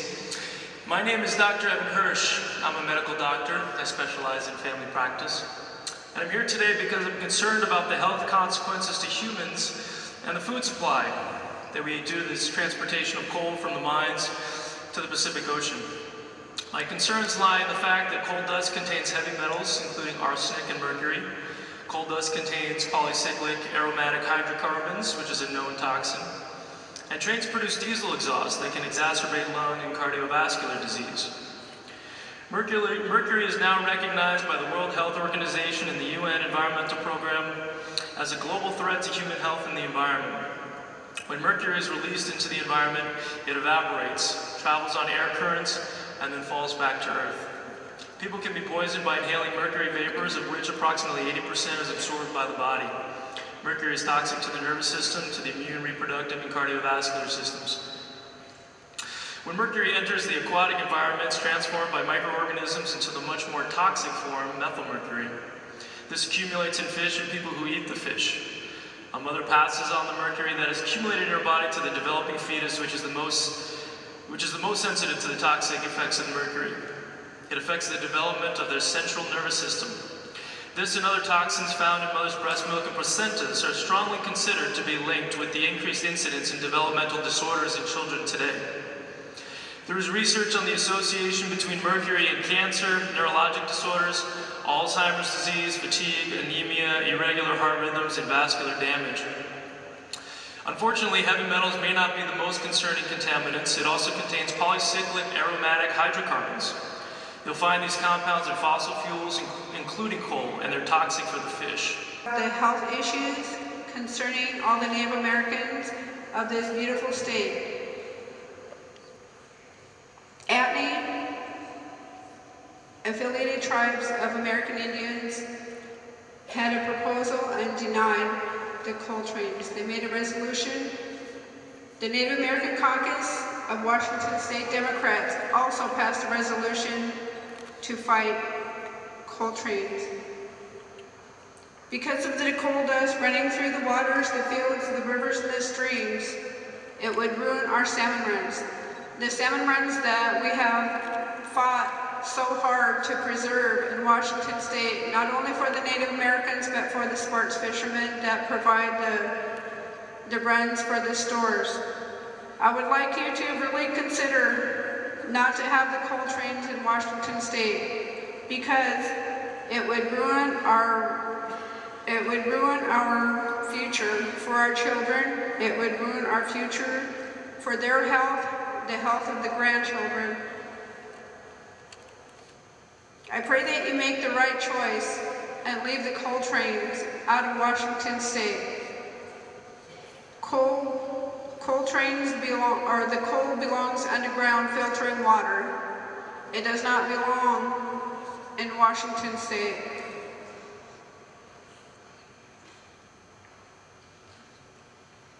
I would really, really like you to look deep into your hearts and your souls and not to have coal trains in Washington State. Thank you. Hello, my name is Dick Murray.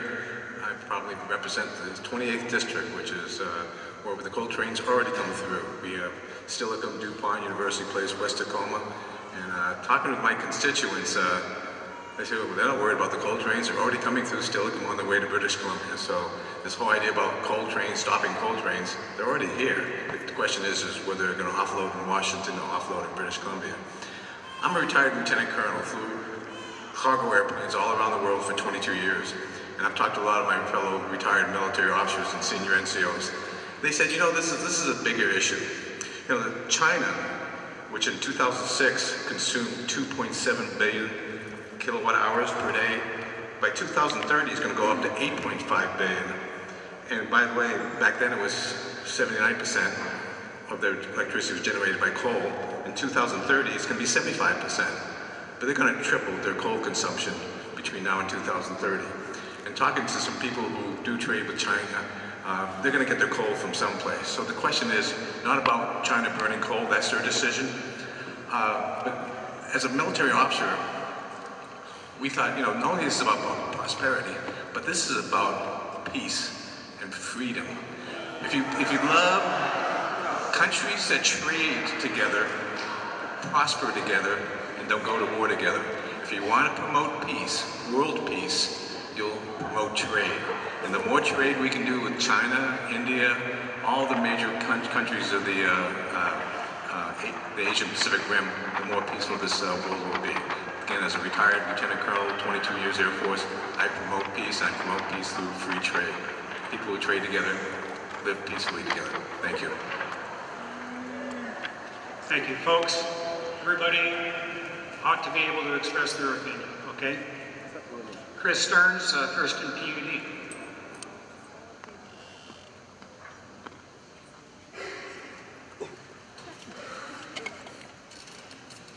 Water Utility Commissioner in Thurston County and serving for the last 5 years.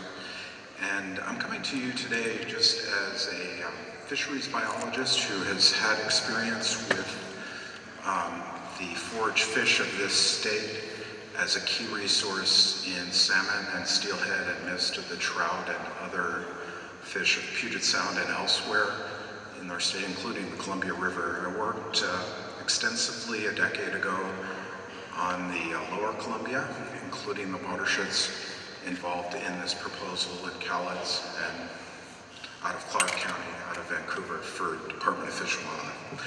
And what I have to say is very simple. The Yukon in Longview is a very unique species. It's a anadromous fish. That means it runs into fresh water, has high oil content. There are only a few species in the state that are like that in smelt. Most of them are in British Columbia. And it's a key species, along with all other forage fish, in providing food for the food chain, which is a hourglass food chain. They're right in the middle, the narrowest part, concentrating protein from zooplankton in the ocean into more usable forms for larger fish. When larger fish don't have forage fish to feed on, they start eating their young, which means that we will have serious repercussions to most fisheries that depend on these fish for their food. So with that said, the state hasn't done really a lot to help this specific species in Longview until it's become a crisis. Most of the species has been extirpated, but I'm here and I've written comments to the Army Corps, which I used to work alongside of down in Vancouver. Speak tonight. My name is Larry Brown. I'm the political director for the Aerospace Machinists. We build airplanes. Well, I didn't come from West Virginia and put on makeup. I did sacrifice a Seahawks game tonight, so go Hawks. But we're concerned by a potential or a precedent of an overreach in the scoping process of EIS as it relates to exported products. We support the Millenium project because it is a way to produce family wage jobs, which we believe are very important. We're not going to decide here tonight whether or not China will burn coal. We can only ask ourselves perhaps why they are burning coal. And I believe that the reason for a large percentage of the coal that's being burned is because they need that energy to power factories that manufacture products that were built at one time in this country. I would say that if we truly want to control the burning of coal in China, we might think about purchasing products made in America. But in the meantime, I think that it's important to know that we have a jobs problem in this country, and there is a real need for living wage jobs to support our communities, our families, our schools, our parks, make sure that we have health care, transportation systems.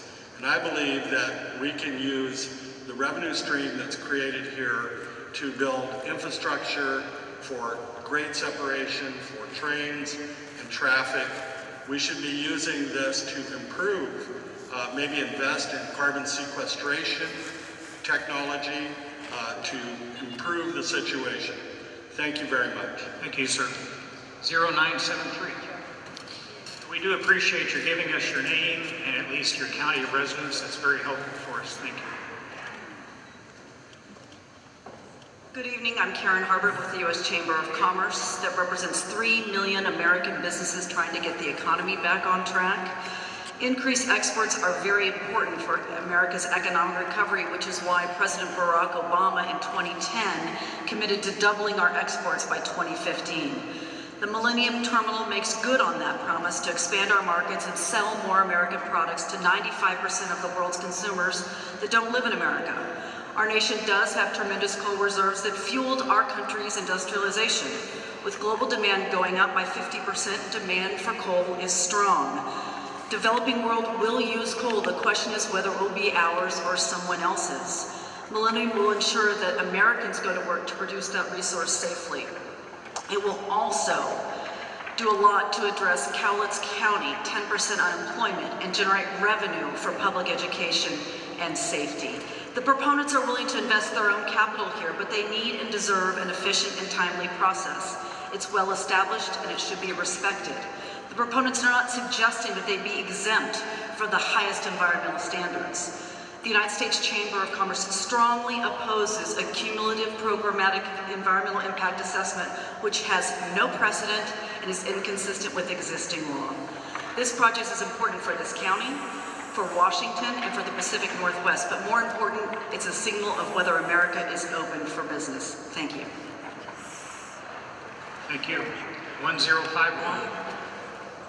1051.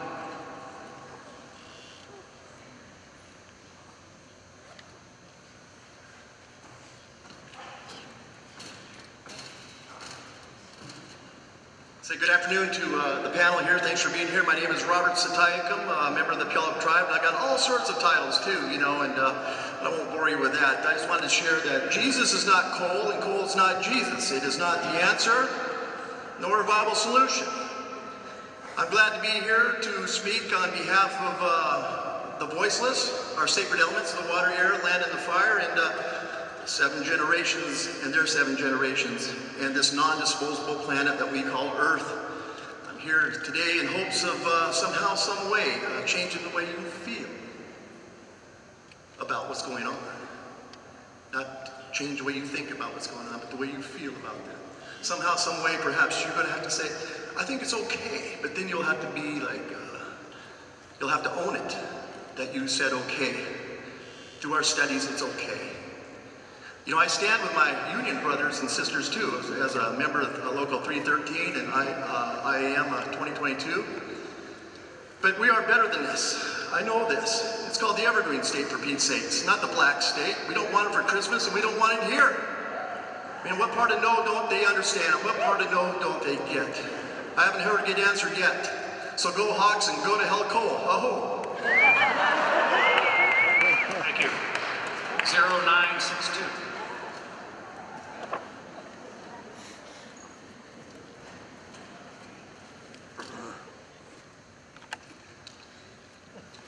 Hi, my name is Jessica Zimmerly. I'm a recent graduate of Pacific Lutheran University just down the road, where I received my degree in environmental studies and biology. My education taught me to focus on the interconnectedness of all components of our environment, which is why I'm here today to advocate for a broad review of the Longview terminal. This is about more than a pile of coal sitting in Longview. It's about the land that will be torn apart by strip mining, the children that will breathe in coal dust at recess, the families that will lose loved ones while an ambulance is stuck at a train crossing, and the decline of our fishing industry and local businesses. It's about the permanent disruption of ecosystems, the introduction of invasive species in ballast water, the leaching of coal dust into 15,000 acres of wetlands, the acidification of our ocean, and the devastating effects of climate change. As a person of faith, I believe we must fight environmental injustice and take a stand for all afflicted people, from our local communities to our neighbors in Asia to future generations. A study released this week predicted that current rates of consumption will fundamentally alter Earth's climate by 2050, causing drastic changes in my lifetime. It is neither morally acceptable nor scientifically sound to allow coal export a serious contributor to climate change, to expedite this warming and inflict the resulting injustice on our children. I'm not originally from this area, but I was drawn here because of Washington's dedication to sustainability and renewable energy, especially closing our own coal plants. Allowing coal export would be like saying, I won't do drugs, but I'll deal them. The future of our environment is already in dire jeopardy, and the burden will inevitably fall on my generation to mitigate the impacts of the decisions that you make now. Please effectively assess this proposal with a long-term and all-encompassing EIS. Thank you. Thank you. 0909.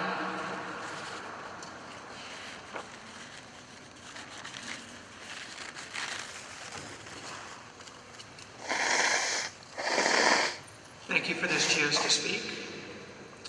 My concerns are the same as most. I live near the train tracks and do not want coal dust in my house or my garden or nearby waterways.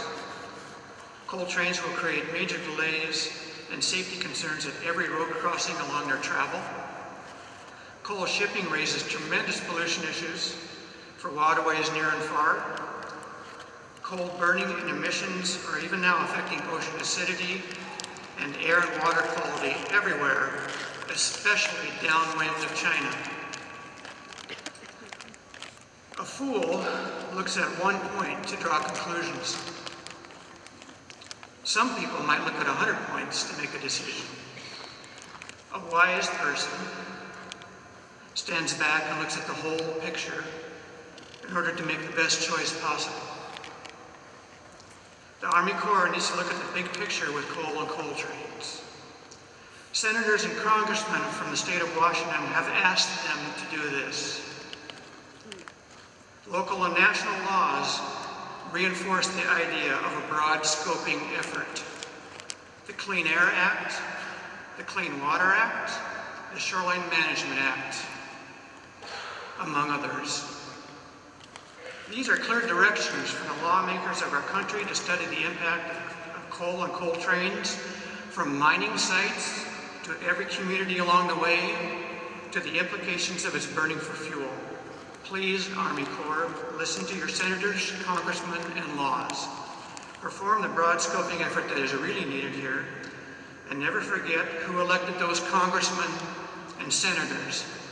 We, the people whose input you are taking now. Thank you. Thank you, sir. We'll draw 5 more numbers. 1216. 1116. 1234. 0972. 1380. Thank you. Please come down if you are holding one of those numbers. 1125. 1125.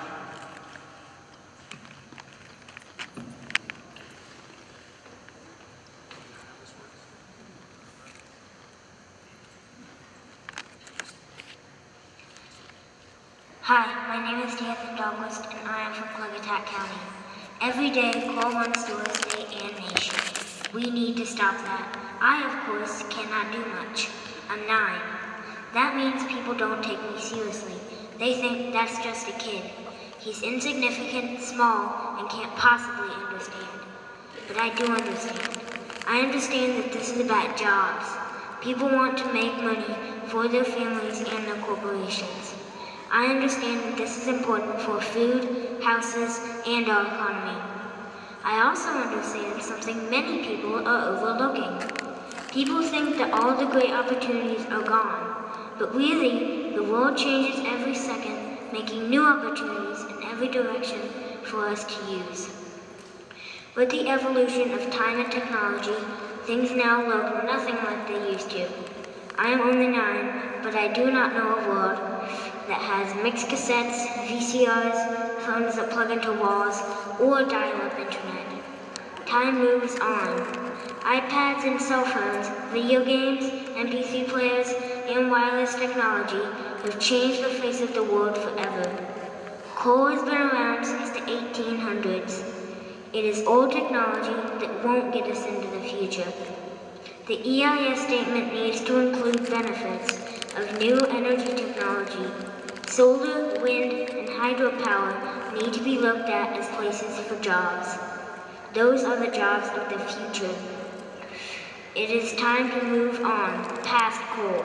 It is time for us to evolve. Please be responsible with my future.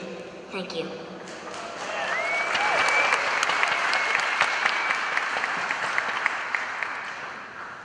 You know what, I feel a little anxiety in the house, so let's do this. Let's give a big round of applause for all of the speakers who have spoken and all of the speakers who will speak. Let's get it out of your system right now.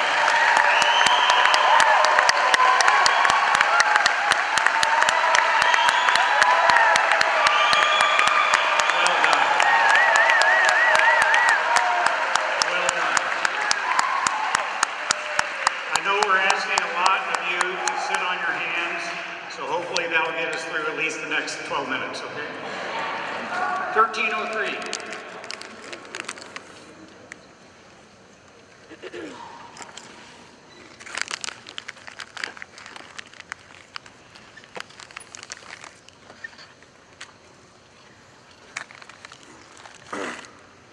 My name is Nathan Writing, and I am going to turn my 2 minutes over to Li Feng, who's in Beijing, China.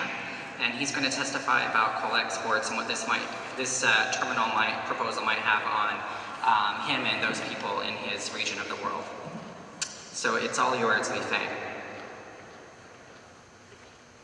Okay. Hi, my name is Li Feng. I'm a co-campaigner worker for Greenpeace East Asia. I have been living in Beijing over 10 years. And first, I want to share a personal story about air pollution in Beijing. I happened to live in DC for 11 months, since last October through end of August this year. And I was impressed by the blue sky and fresh air every day in DC. But when I went back to Beijing to visit my family this April for 3 weeks, my nose just got sick and recovered immediately when I'm back to DC again. I think the reason is very clear: air quality. In Beijing, the fine particulate pollution has been as much as 40 times higher than the level considered safe. But today, right now, unfortunately, the fine particulate reading is 10 times higher than the limit. In response to the air pollution crisis in China, the government has released the National Air Pollution Action Plan. It calls for 3 major economic areas, including Beijing area, Yangtze River Delta, Pearl River Delta, to peak and decline their coal consumption by 2017. It also bans the approval of new conventional coal-fired power plants in these key regions. So China do not need any U.S. coal, and these terminals should not be built in Pacific Northwest. The coal must keep in the ground. Department of Ecology. Okay, we're done. Thank you. Your time is up. Thank you. Thank you. 0904. 0904. It's got to be one of you. No? Yes.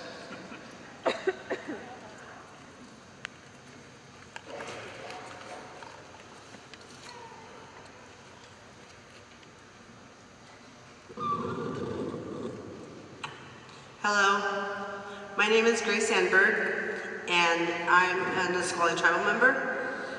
Today I brought to you 4 generations of Nisqually and Puyallup members, as well as friends.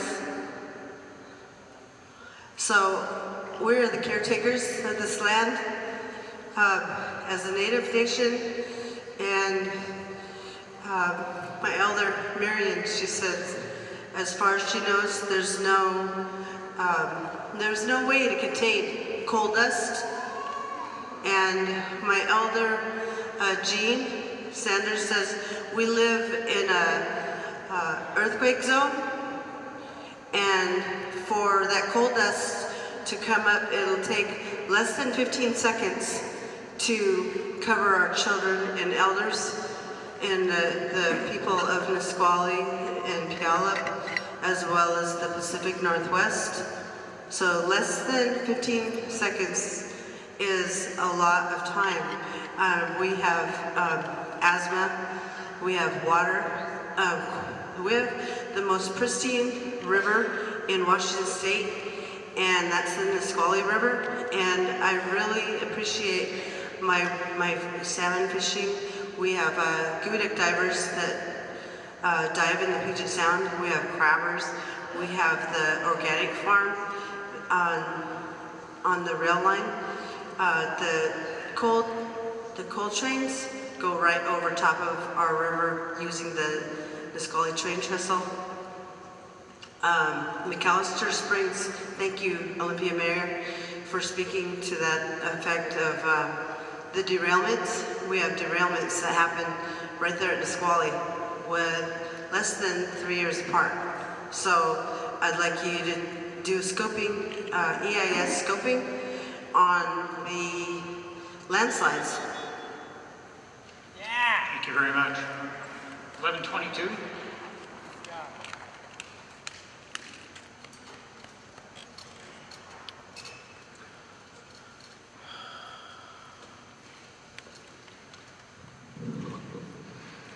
Thank you all for the opportunity to speak and give public comments. Like many others in this room, I believe it's critical to undertake an environmental impact statement that considers the broad effects of coal export. But I want to talk specifically about the path of the proposed rail corridor, less so than the global impacts. I grew up in California, but eagerly relocated to the beautiful Northwest to attend Whitman College out east in Walla Walla. And a huge draw for me and a lot of my classmates was the 300 days of sunshine, the clean air, the beautiful skies, and the natural scenery. Now, even though Walla Walla is about 50 miles from the proposed rail corridor in the Tri-Cities, it wasn't uncommon for us to get pollution from the area up into the valley. We'd get the Tyson plant, the paper mill, dust all in between, everything else gets into that valley. And so I'm concerned about the potential impacts of coal dust drifting from the area up into the Walla Walla Valley. And I'm concerned about this for Walla Walla as well as other communities near and along the rail corridor that may be impacted by this air pollution. This is going to impact, like my experience at the college and other students, it may have probably would have adversely affected my decision to come in the first place. That doesn't bode well for Whitman or any of the other colleges in Walla Walla. That doesn't bode well for the wineries there, which attract a great deal of tourism, nor for the small businesses that are bolstered by that traffic. Most importantly, that doesn't bode well for the health and the well-being of the people who live full-time in that beautiful valley. So, in conclusion, I know that Walla Walla will be impacted by these 9 coal trains going past the Columbia, going down the Columbia River every day. And so I urge your committee, while drafting the environmental impact statement, to take up the considerations on air pollution and the economic impacts of the small communities along the rail corridor. So thank you so much for your time. Thank you. 0993.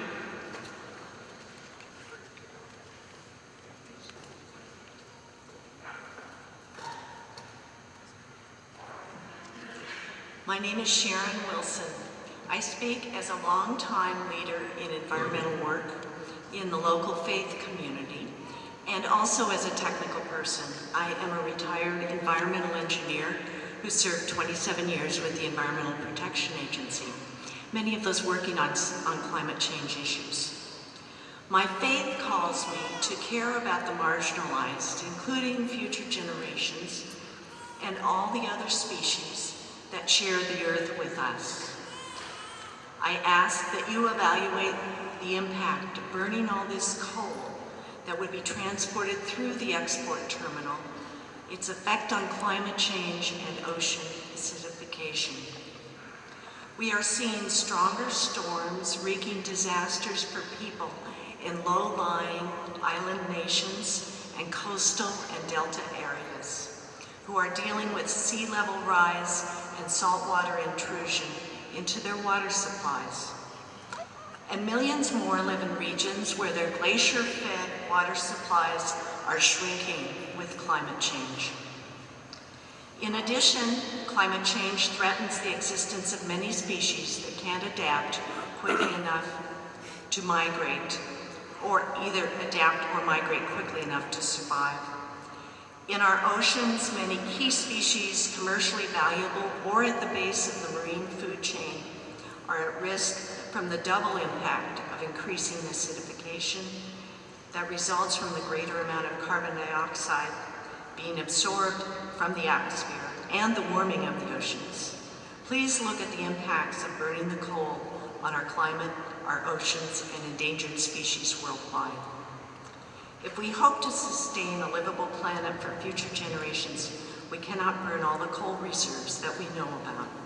We must leave much of it in the ground because otherwise the amount of carbon dioxide poured into our atmosphere would end the world as we know it. Thank you very much.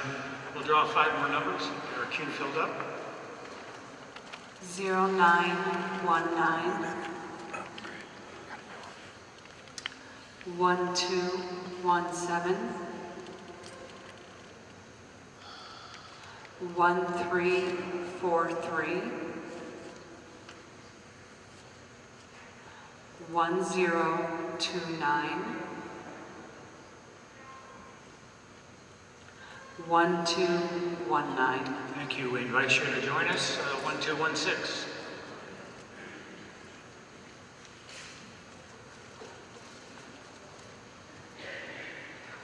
Good evening. My name is Mark Martinez. I'm the Executive Secretary of the Pierce County Building and Construction Trades Council, AFL-CIO. I'm also a journey level tradesman and a Tacoma resident. Tonight, my brothers and sisters in the building trades are here to talk about one thing, and that's jobs. The construction and operation of the Millenium bulk terminals will create over 1,400 direct jobs and more than 1,400 indirect jobs in an area of Washington state that sorely needs employment. Unfortunately, for some folks, those direct jobs aren't the sexy so-called dream jobs. No, those jobs are the old-fashioned, hard work, middle-class union jobs that pay family-sustaining wages with benefits in health care that won't be subsidized by the government, and pensions that will allow our retirees to retire and live in dignity. As construction workers, we have borne the brunt of the recession and continue to experience unemployment higher than other industries. With this private investment in Millenium and other proposed export facilities, we can get our unemployed brothers and sisters back to work, not only constructing a new facility in Longview, but remediating a long-festering brownfield. Sounds like a win-win to me. Coal will be shipped to the Northwest and has been for many years. We can either encourage private investment in state-of-the-art, environmentally sound export facilities, employing Washington citizens being paid good wages and benefits, or we can watch those good middle-class jobs go to Canada. On behalf of my council's 16 affiliated unions and 6,000 union construction workers, I stand in support of the Millenium bulk terminals and urge the adoption of a fair EIS process that concentrates on the local impacts of coal and other bulk commodity transport. Thank you for your time. Thank you, sir. 1116, 1116.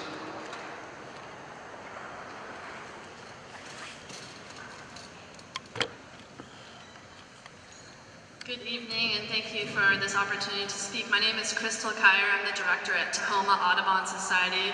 We're located in Pierce County with about 1,500 member households in the county, and also here with other members of Audubon chapters across the state with almost 20,000 members who are opposed to this coal export project. I have a detailed letter I'd like to submit and just highlight some points from that letter. What should be included in environmental impact statement, questions that we still have that we'd like to see addressed. Any EIS should address both global and local impacts and cumulative impacts, such as the cumulative impacts of the coal dust that would come out of the trains adjacent to the Columbia River and the effects on rivers and streams and water quality, and the fish and salmonids that are in those rivers should be addressed. Also, please consider studying the increase in pollution that would result from trains, cars that are waiting for trains at crossings, and cars idling, and greenhouse gas emissions that are coming from the delay in the traffic. Many people have mentioned ocean acidification as well. We already know there's effects right now, and we'd like to know what those effects will be moving forward on the shellfish industry that's important to our local economies and to the global economy and food supply. Another area we'd like to see addressed is greenhouse gas emissions and the impact of China burning that coal in China, as well as what the effects are here in Washington for agricultural farmlands, for our fish and wildlife, and for people's health. Lastly, I would like to see your environmental impacts statement address the cost of, in public dollars, to clean up any damage of transporting and burning this coal, cost to you and I and the public. Thank you. Thank you. 1, 2, 3, 4.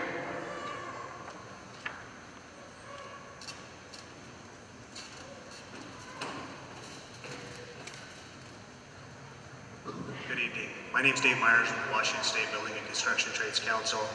And looking out here, it looks like this issue is really contentious. And what we're here to ask you for is a real fair look at the environmental impact study. We feel strongly that the parameters of the environmental study for the Millennium Project be done in a responsible and reasonable manner, and not to include more factors than in a normal EIS. And we're confident that if it's done in a fair manner, that you'll see that the Millennium Project will stand on its own merit. And if it's done in a fair manner also, those issues that will be identified will be allowed to mitigate those and actually make the project better for the environment and a better project of transferring that coal across Washington State. And I was recently, up until recently, a resident of Cowlitz County. So I can tell you that the local economy has seen better days. The Millennium Energy Export Facility will help revitalize the area, and allowing an environmentally conscious developer like Millennium to move forward with development is in the best interest of Cowlitz County and we think in Washington State. Millennium has spent millions in the cleanup of the property that was formerly Reynolds Aluminum, and has and will continue to work closely with the local community to ensure the complete restoration of the facility. They have proven to be responsible and invested environmental partners. So we're opposed to including the calculation of coal burning in other parts of the world for this study. The Millennium Terminal does not produce coal, increase coal output for the country, nor does it affect the demand for coal globally. Development of this port simply revives a derelict export operation in Washington State and ensures that we in Washington State see some economic benefits from energy exports otherwise that benefits Canada. So environmental preservation is a responsibility that we respect and work with every day as construction workers. But it is also our responsibility here today to allow for creation of jobs and improve human well-being by limiting unusual and excessive constraints under the study. So we request that the scoping process be fair. Thank you. Thank you, sir. 0972.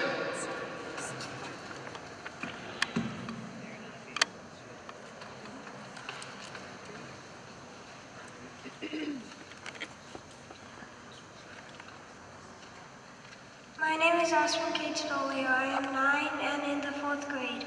I live in Olympia, Washington. I am a kid who likes sports, and I play soccer sometimes near the train station. I don't want 20 trains going by a day. Please study the air quality impact.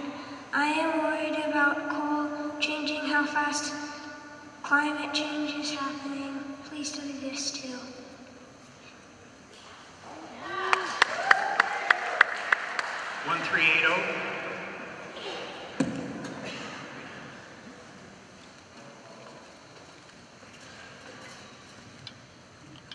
Hello, my name is Ed McClure. I'm a retired primary care physician from Thurston County. And I'm opposed to the development of deepwater ports and the coal trains that would supply that coal to be shipped to markets in Asia and the Third World. This is not to say that coal has not had its place in history. The latter part of the 19th century and the first 3/4 of the 20th century, coal played an integral part in our country's industrial development. Only in the latter part of the last century did we begin to realize that the use of coal had a dark side. Degradation of the ozone layer and global warming, climate change and air pollution with attendant health risks, ocean acidification. As alternative, cleaner energy sources have evolved, the U.S. has drastically curtailed its use of coal as an energy source. In response, energy companies are scrambling to wrest the last bit of profit from their cash cow by exporting this dirty energy source to the Far East and the third world countries. They seem to have little regard for our nation's environment, nor that of the rest of the world. They would have us believe that the deep water ports are needed for export of grain and produce from Washington State. But the only purpose for these ports is to allow massive, heavy mega freighters needed to transport coal to the Far East. The coal is dirty to mine, dirty to transport, and ultimately will be burned, and the air pollution will be brought back to us on the West Coast by the prevailing west winds. Worse, it will contribute to further degradation of the ozone layer, which will affect us and those worldwide. All of this does not even take into consideration the 15 to 20 trains that will disrupt traffic, including emergency vehicles, along the route from Wyoming. Thank you, sir. 0919. 0919. Thank you, sir. Hi, my name is Brad Warren. I come from a family that fished for many years, and I worked in the fishing industry for 25 years. I ran fishing industry trade rights. I started a project called the Global Ocean Health Program because I'm concerned about ocean acidification. I'm here to urge you to look thoroughly at the consequences of the emissions from this, not to look at them as to wear blinders. We have in Washington State 42,000 jobs dependent on seafood production, distribution, and food service of seafood. We have $1.7 billion in trade dependent on seafood production and distribution, and the food service attendant with that. That's real jobs. We've already seen the hard way that we lost quite a bit of productive capacity when the ocean became a little bit more sour in the last while, and our shellfish industry nearly collapsed. The reason it's still here is that they measure the change in chemistry, they avoid the bad water when they can, and they treat the water. That's expensive, it's time consuming, and no one knows how long it will work. If we keep going down this road, it's not clear that we're going to be able to protect any of our seafood supply, much less whether we can protect the parts that don't go through their most vulnerable part of life in a hatchery where we can control the water chemistry. The whole ocean is full of things that make food for us, and we depend on that food to produce billions of dollars in trade, commerce, and worldwide, actually millions of jobs. Here in Washington State, 42,000. I think the question about scope clearly has consequences that come right back here to Washington State through the emissions as these products are combusted, no matter where they're combusted. Thanks. Thank you. We'll draw 6. 1131 0911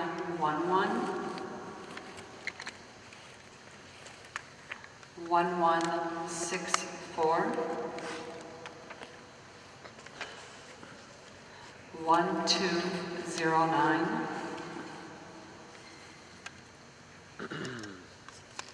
0964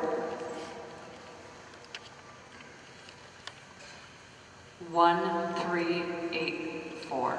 We would invite those lucky winners to join Jim down here. 1217.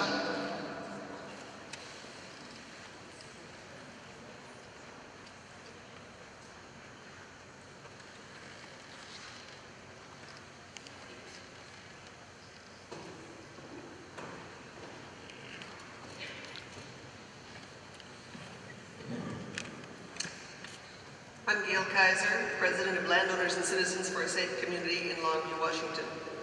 I would like to request that the Department of Ecology do the same level of environmental impact statement review for the Millenium site as they are doing for the Gateway Pacific site. Both present unique problems that deserve your scrutiny. The Millenium site is located directly on the Columbia River. Our governments have expended hundreds of millions of dollars in the recent past in an effort to ensure the survival of 13 runs of endangered salmon and the newly listed smelt. The effects of coal dust blowing into the river and any runoff from the spraying of 80-foot tall piles of coal to prevent that dust from blowing needs to be carefully studied. These fish are icons of the Northwest and hold a very special place in the lives of the indigenous people and the local fishermen who've supplanted them. My farm lies on the banks of the Cowlitz River, and I walk my dogs there every morning. Just today, I was thrilled by the splash of a breaching salmon, and I check daily to see if any coho have returned to the small creek where my late husband's last show of devotion to the fish was to install a nest box, hatching out salmon 3 years ago. This is the year for their return. I don't know if a non-Northwestern native would understand the reverence in which we hold these fish. Perhaps I wouldn't know what's important in his part of the world, but I do know that if we don't act in the interest of the other species that share our world, rather than investing in short-term, ill-advised schemes that are designed only to make a few people money, we all lose. As these familiar entities pass from amongst us, how are we going to explain to our grandchildren that we let it happen for a few jobs or a dollar? They deserve to experience the same natural wonders that we grew up with, and it's our job to make sure that they are still around. Thank you. 1343. 1343 is not checked in, okay. 1029. Okay, ladies, I'm going to give you an option. I can either move this mic down on the floor. Would you prefer that? Because it's a little cramped up here.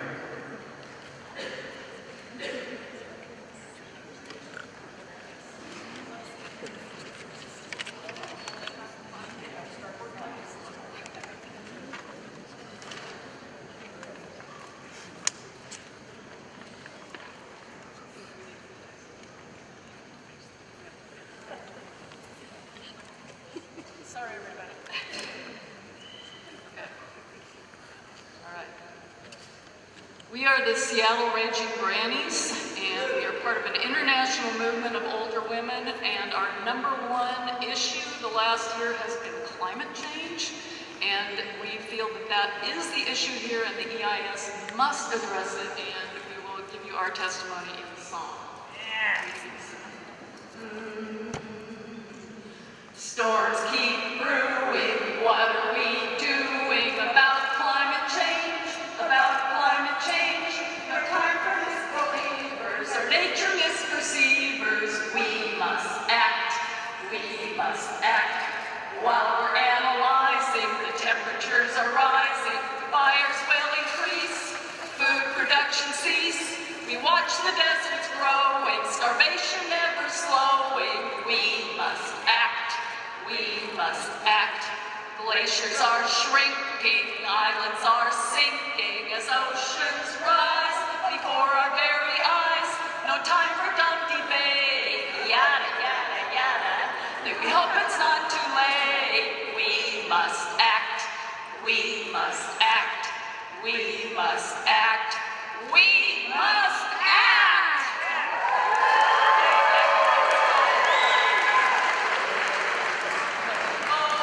We're a gaggle of grannies, urging you off of your fannies.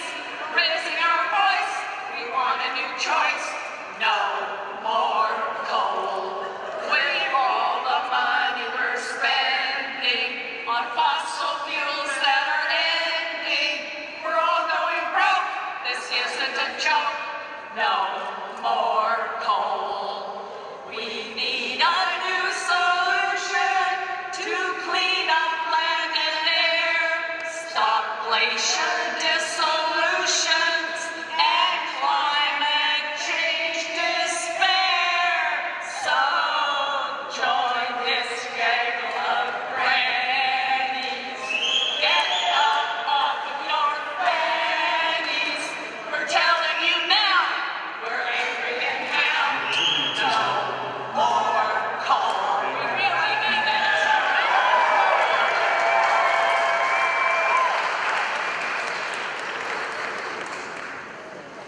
obviously have the worst job in the room to cut them off.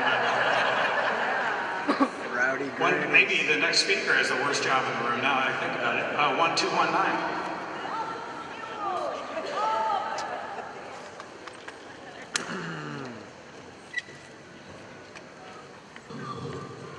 That's a hard act to follow.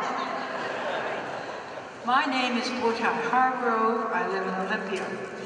As a grandmother, my overriding concern about the coal terminals proposed for Longview is the carbon dioxide, CO2, which will be added to the atmosphere when the coal is ultimately burned in Asia.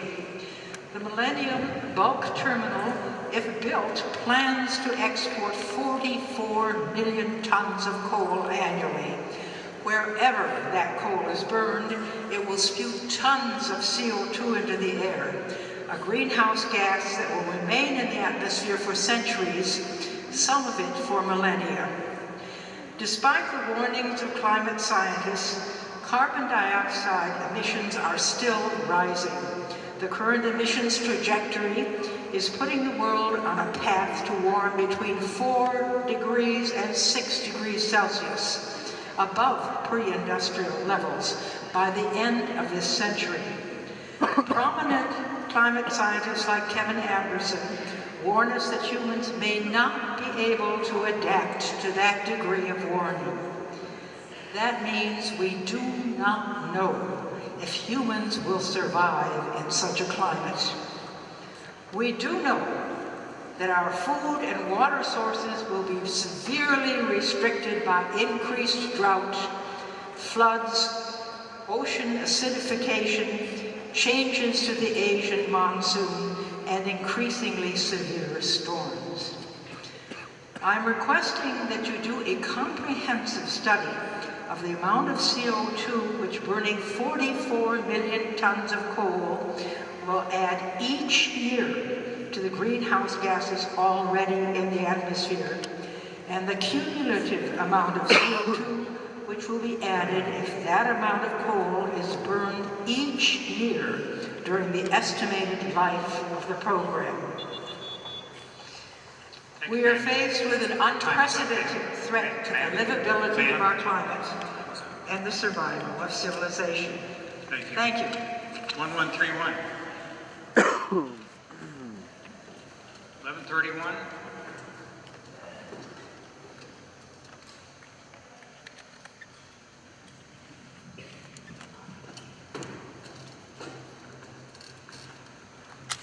Hello, my name is James McNeil from Pierce County.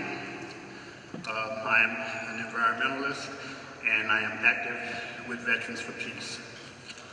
First thing I want to say is, what good is a job when your fruit is withering on the vine? What good is a job when you're living on a planet that is not hospitable for life?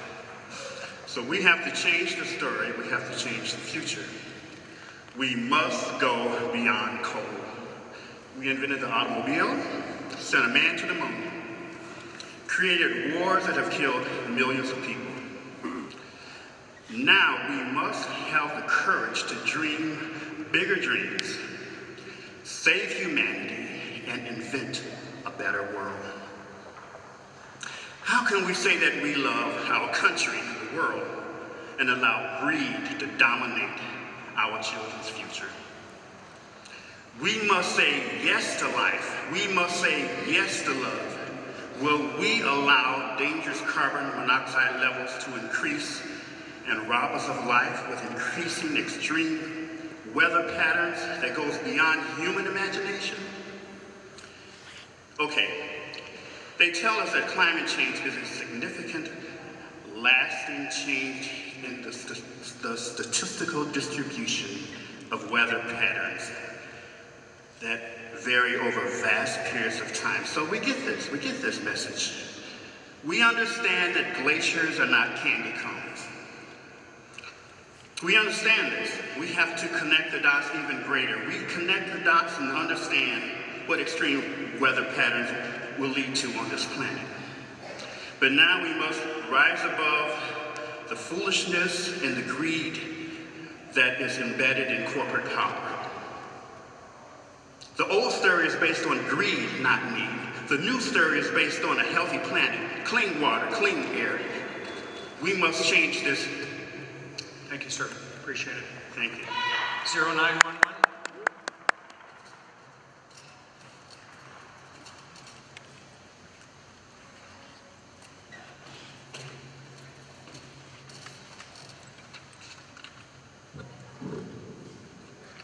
My name is Bruce Haft. I live in Tacoma, and I would like to speak today on behalf of jobs in Washington. I'm hearing a lot about jobs.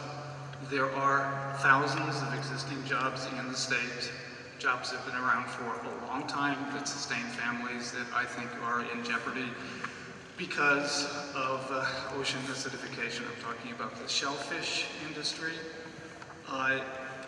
As I think you may have heard already, a couple of speakers before, the shellfish farmers on the coasts have put oyster spat larvae into the water and using procedures that they've used for generations, and the larvae is dying.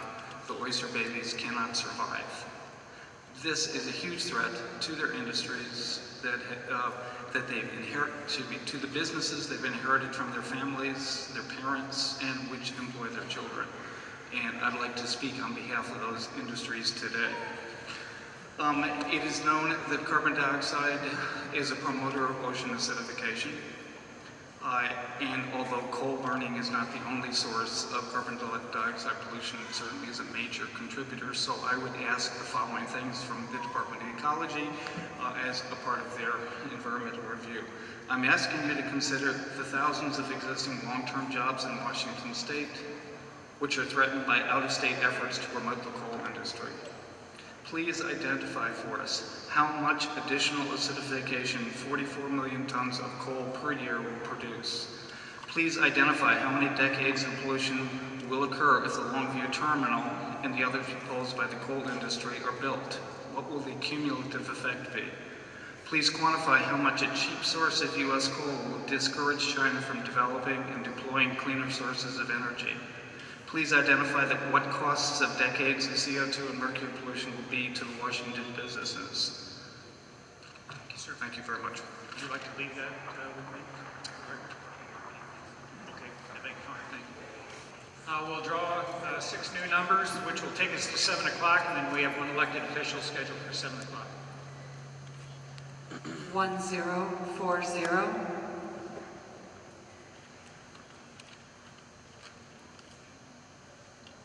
1417.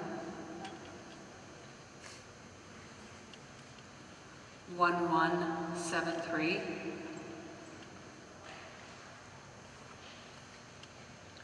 0915.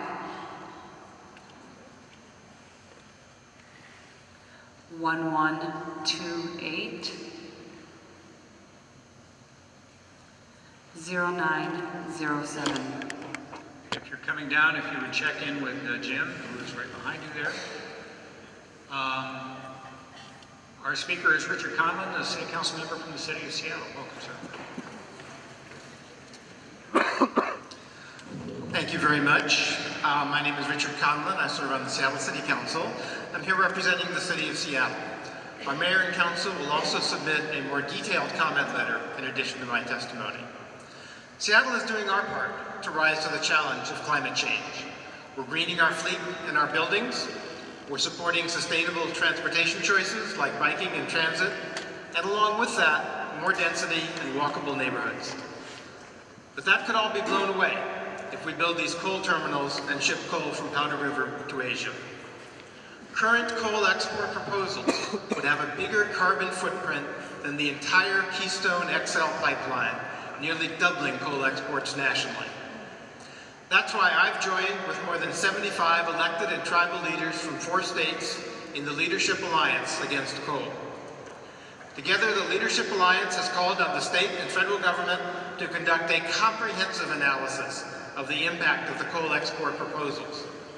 In addition, the City of Seattle has commissioned studies on the transportation and safety impacts and the economic impacts of the coal proposals on Seattle. The results are very concerning. We'll see hours of additional delay at our railroad crossings and hundreds of millions in economic impacts. These impacts will be felt in cities and towns across the Northwest. Our studies provide a window into the local impacts that will be felt in communities across Washington State and beyond. Take a close look at this data, take the right steps to protect our jobs, businesses, and communities. We need a comprehensive environmental impact statement to help policymakers on this proposal. The geographic scope should include all of the areas proximate to the proposed train route. It should consider all potential impacts in local communities, from increased health risks to traffic delays, from disruption of freight to impacts on local businesses. And we must understand the larger regional and global impacts, including the impacts from climate change. Surely a doubling of national coal exports will have a substantial impact. We must understand what that will be. Thank you very much for the opportunity to testify. Thank you, sir. 1164. 1164.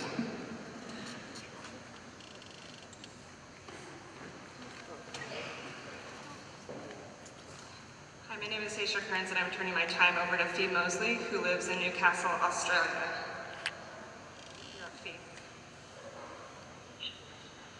I'm a mother of three. I live in Newcastle, which is the world's largest pork provider.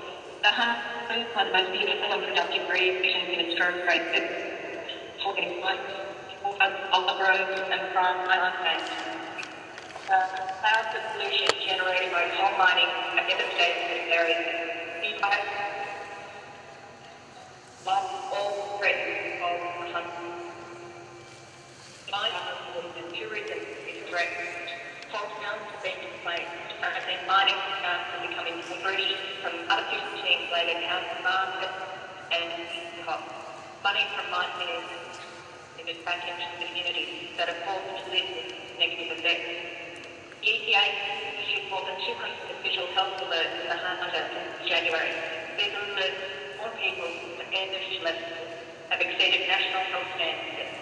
World Health Organization states that there is no safe equivalent to air particle pollution. It kills more Australians each year than car crashes. But it's just plain wrong that the coal industry is a solution to poverty. Coal mining in Australia and coal burning in countries such as India drive corruption, violate human rights, generate pollution, and create dangerous and irreversible climate change. All conditions that produce poverty. Unfettered coal expansion will allow millions of people into poverty to head to the sun. My experiences of living in a coal-affected city have led me to advocate strongly against coal mining and coal export. As sick of being told that coal mining and communities can coexist, they can't. I urge you to reject this project and to look to sustainable and healthy energy solutions. Thank you.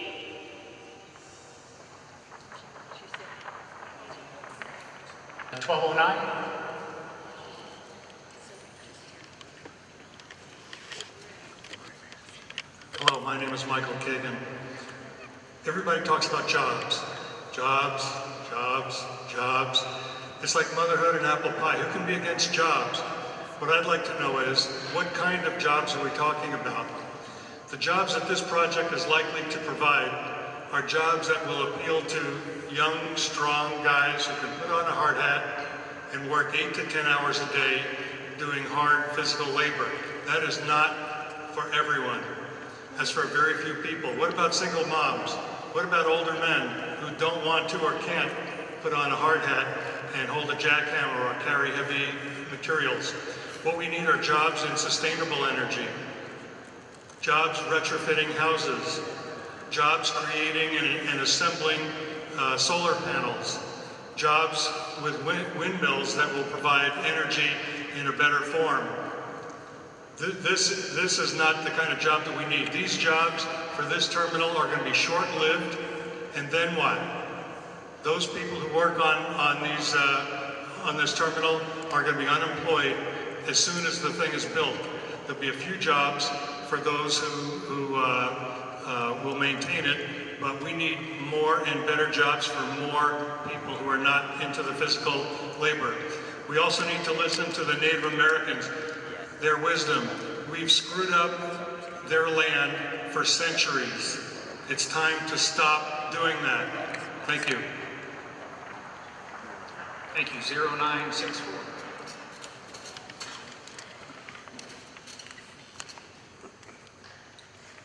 I'm Zoltan Grossman, professor of geography and native studies at Evergreen and co-editor of the book Asserting Native Resilience, Pacific Rim Indigenous Nations Face the Climate Crisis.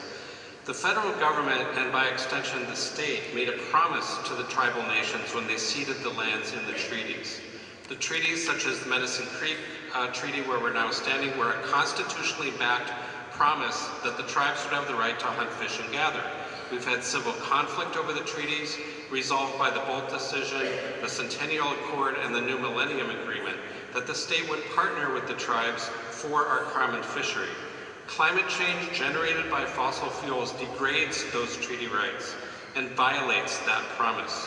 What good is the right to fish if early melting snowpack scours out spawning beds or summer low flows warm or dry the streams? What good is the right to gather if the shellfish are dying from acidification or species are shifting northward outside treaty areas? Even the tree at the site of the Medicine Creek Treaty signing that stood for decades as a symbol of our promise was toppled in the windstorm of 2006, one of many recent freak storms. Northwest tribal leaders have been at the forefront of responding to climate change in opposing coal and oil trains and in adapting to the effects of climate change that is already here. Swinomish Chair Brian Clattersby was elected this morning as president of the National Congress of American Indians, so we'll shine a national focus on this work. We non-native citizens of Washington stand with the tribes because their treaties are the strongest protection we all have for our common resources. It is your responsibility as state and federal officials to take these treaties into account for the benefit of everyone. And finally, we've heard the argument that if we don't ship the dirty coal here, it'll be shipped in Canada. There's a very strong movement in Canada called Idle No More that has been opposing oil pipelines, gas fracking, and yes, coal. The companies used to use a shell game to pit us against each other, but together we'll win. Thank you, sir. 1384, 1384.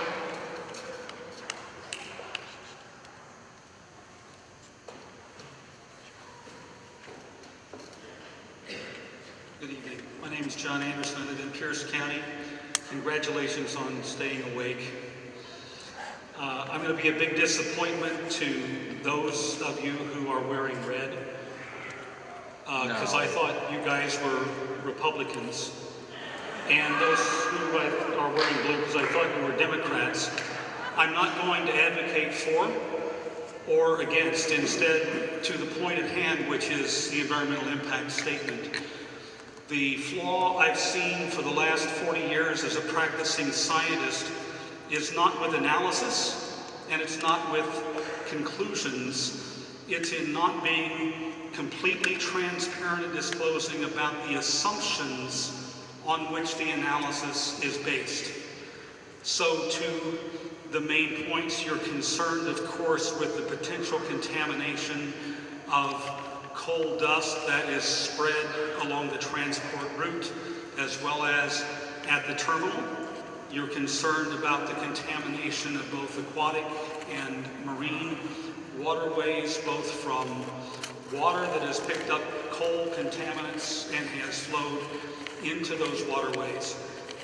Those are all things that are within the scope of EIS and should be considered. But I would also ask that you state assumptions about the kind of transportation that's used and whether or not it is or can be mandated to be covered.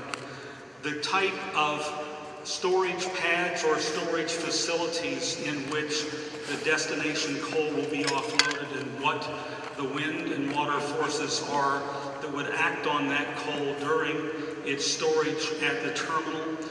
Similar things concerning its conveyance into the transport ships as well as at sea. Since we are not talking about burning coal along the route or at the port, I would urge you to leave the problems concerned with coal burning for those whose domain it is to regulate. And please, by all means, consider technologies for bioremediation. Thank you. Thank you, sir. 1040, 1040.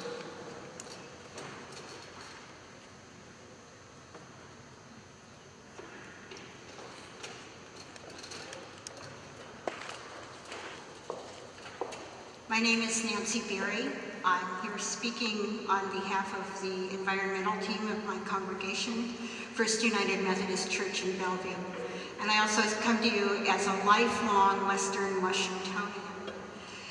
As such, I enjoy visiting the Long Beach Peninsula, the communities, the recreational facilities, and the historic sites along the mouth of the Columbia River. My husband goes fishing in that area several times a year, including the fishing on the Columbia when that season is open. However, the oceans and the creatures that inhabit them are already under stress because of changing warming temperatures and increased ocean acidification. The Seattle Times recently carried an article on the plight of oyster farmers in the Willapa Bay because of changing water conditions. I do appreciate the idea that a coal export terminal will generate hundreds of jobs. However, our fisheries, both sport, tribal, and commercial, our shellfish industry, and our tourism and hospitality industries employ thousands. So if our tourism industries are crippled because of air and water pollution and climate change, our state stands to lose a significant economic resource, not to mention a significant part of our food supply and an aspect of our Northwest culture that many of us consider to be sacred. I urge you to consider the adverse environmental and economic impacts of the proposed coal terminal on our entire region. Please look at the big picture and not just focus on short-term gains. Thank you. Thank you. Let's draw 5 more. Just 1 second. 1304. 1422. 1149. 1062.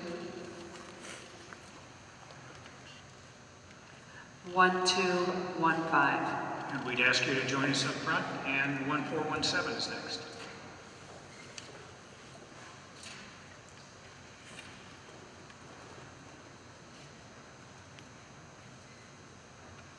Thank you so much for the opportunity to speak. My name is Jan Keller, and I come as a citizen who loves the Pacific Northwest and loves the earth with the climate that we have. And I want to ask you to consider global, comprehensive, and cumulative impacts of the proposed terminal. I've taken a few environmental science classes, and the thing that we talked about at the beginning, in the middle, and the end is it's all connected.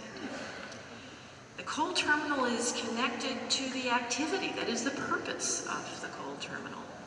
The activity is to strip coal from Powder River Basin and put it in coal trains. That has an effect I think we should consider.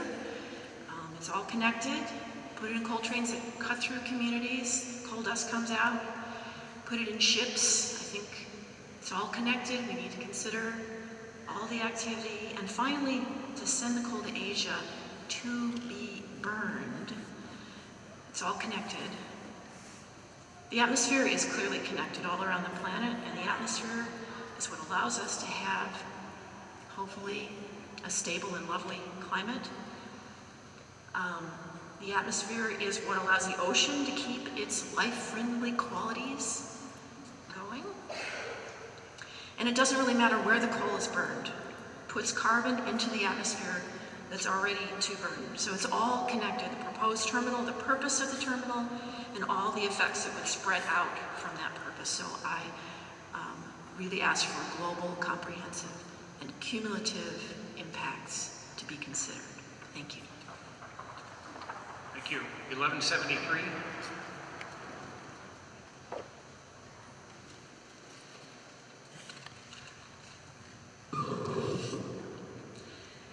Hi, behalf of Washington Interfaith Power and Light.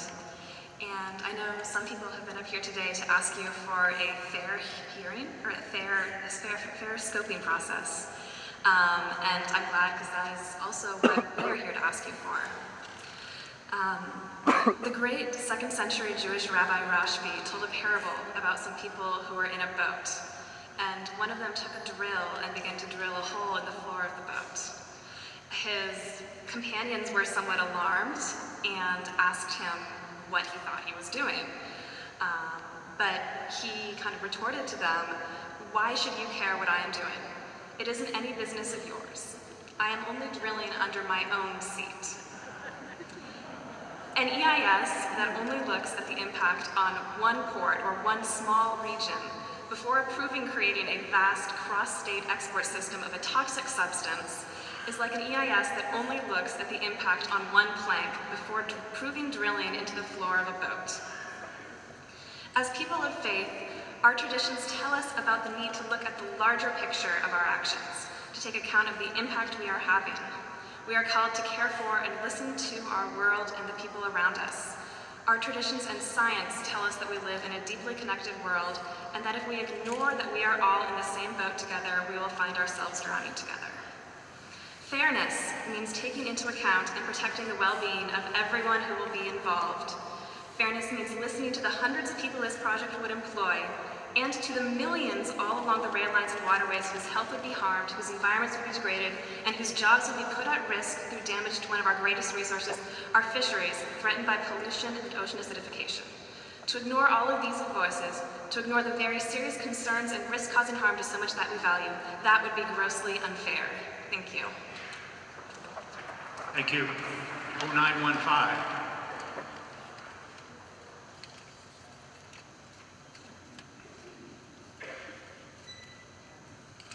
Good evening. My name is Rosemary Spyfalski. I am a licensed advanced registered nurse practitioner who resides in Olympia, Washington, and I'm also the granddaughter of a coal miner from northern Pennsylvania.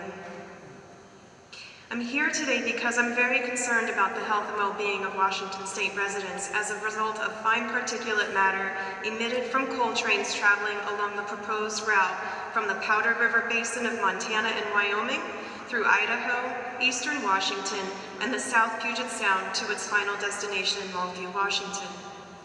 Asthma is a chronic inflammatory condition in the lungs that results in hyperresponsiveness of the surrounding lung tissue, resulting in bronchodilation and obstruction, both of which lead to shortness of breath and wheezing. According to the Washington State Department of Health, in 2010, asthma rates in Washington were higher at 9.6% as compared to the national average of 8.7%. Surely we don't want to do anything to increase those rates higher. Improving outdoor air quality is a primary public health measure in limiting rates of asthma and reducing disease progression and exacerbation. Exposure to diesel fumes and fine particulate matter are clearly triggers for asthma. The development of lung cancer is a complex process involving repeated exposure to an irritant as well as genetic and molecular changes within lung tissue. The resulting overexpression of malignant cells can lead to lung cancer. According to a large European study published this year, a correlation exists between long-term exposure to even low levels of air pollution and increased rates of lung cancer, especially in non-smokers. Lung cancer is the leading cause of cancer deaths in Washington State, representing 27.3% of cancer deaths in 2010. The disbursement of clouds of coal dust for a mile or more on either side of train tracks along the proposed route is clearly a public health issue. You, have a responsibility to Washington State residents to protect them from the environmental and health concerns that would result from this project. I implore you to take this into consideration when making your final determination. Thank you. Thank you. Because I allowed our earlier applause break, and because it took a while to get the Raging Grannies set up and then dismantled, not them, their equipment, we're going to extend the comment period till 8:10 p.m. just to make sure everything is copacetic here, okay? So 11:28, you're next.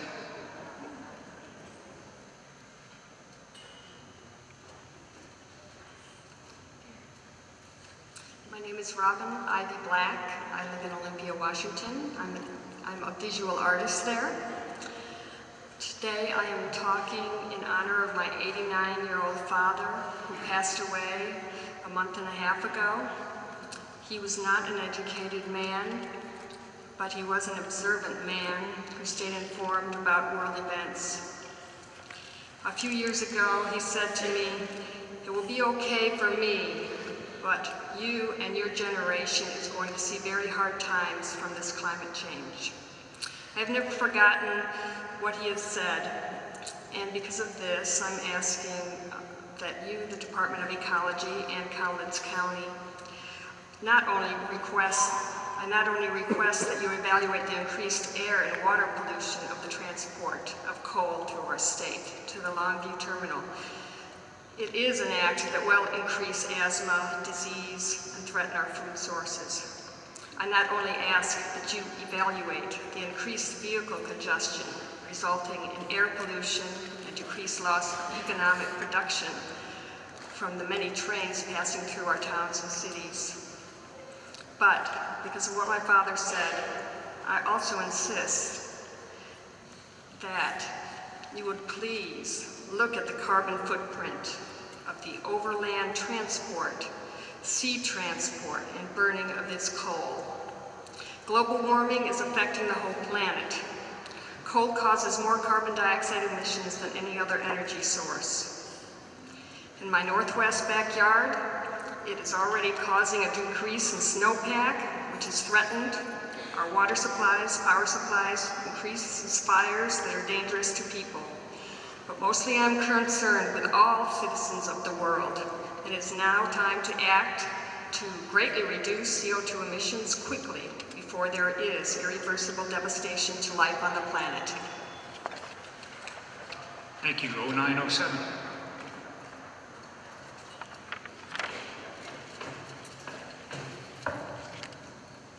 Hi, my name is Owen Atkins. I live here in Tacoma. I've lived in Washington State my whole life, and I love this place. This coal export proposal in Longview isn't just about Longview. It's about all of us. I urge you to look at the comprehensive impacts of this project. Just today, it was announced that Tacoma is one of the top 50 most livable cities in America. So I'd like you to look at how the coal export facility in Longview would affect our livability index, but also the livability of all of the communities along the rail lines.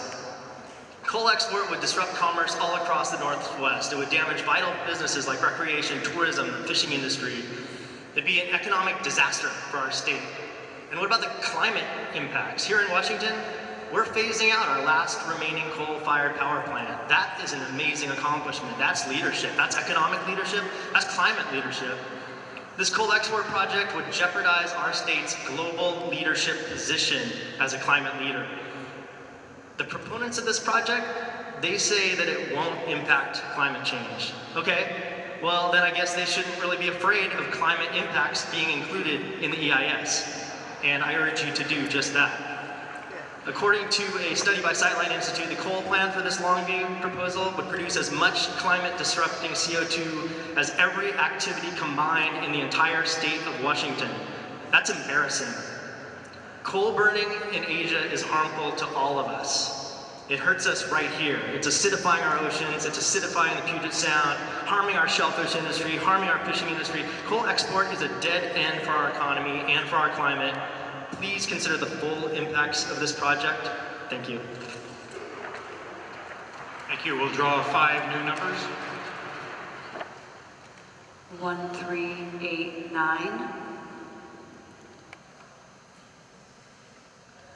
1059. 0960.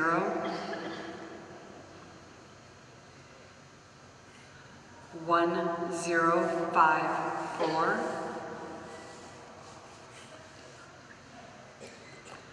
1098. Please join us up front, and 1304 is next.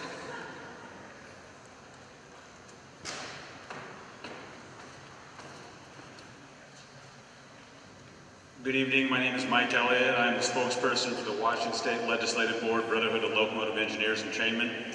Our state board represents over 700 engineers living in Washington State, employed in over 700 family wage jobs. We go on record here today in support of the Millenium Bulk Terminal project proposed for Longview, Washington. The Washington State Legislative Board is mindful of established NEPA, SEPA procedures with regard to construction projects. As a conservation group, we expect a thorough and complete environmental review. We believe there are well-established procedures under SEPA, NEPA, and State Wetlands Act to ensure projects like Millenium are properly vetted for potential environmental impacts. Our group is sensitive to the ramifications of greenhouse gas emissions and associated global climate change. We do not believe it appropriate, nor was it ever intended, for the NEPA-SEPA process to link specific commodities, trains, or export terminals to those international issues. We respectfully request the State Department of Ecology and the U.S. Army Corps of Engineers avoid unprecedented programmatic scoping beyond the intent of the NEPA-SEPA process. The Millenium Project is a unique opportunity to clean up a former industrial site and in its place build a state-of-the-art bulk commodities export facility. The Millenium Project will create temporary construction jobs as well as permanent longshore, maritime, and railroad jobs, all at family wage level. Additionally, the Millenium Project will provide opportunity for small business as well as help generate much-needed tax revenue for Washington State. Washingtonians need job opportunities and they need them now. Please keep the NEPA, SEPA scoping criteria site-specific and avoid setting disastrous precedents for future construction projects here in Washington State. Thank you. Thank you, sir. 1422.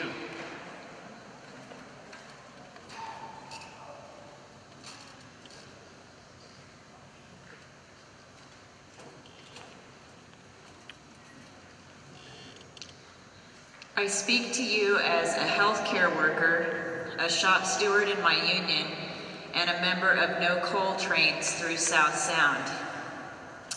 We should not have to choose between the environment and jobs.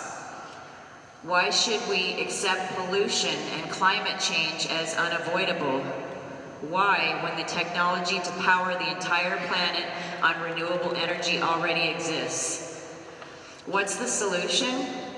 We need a massive green public works program, which could put millions of people back to work and kickstart a global transition away from fossil fuels. Public works programs built much of our fossil fuel infrastructure.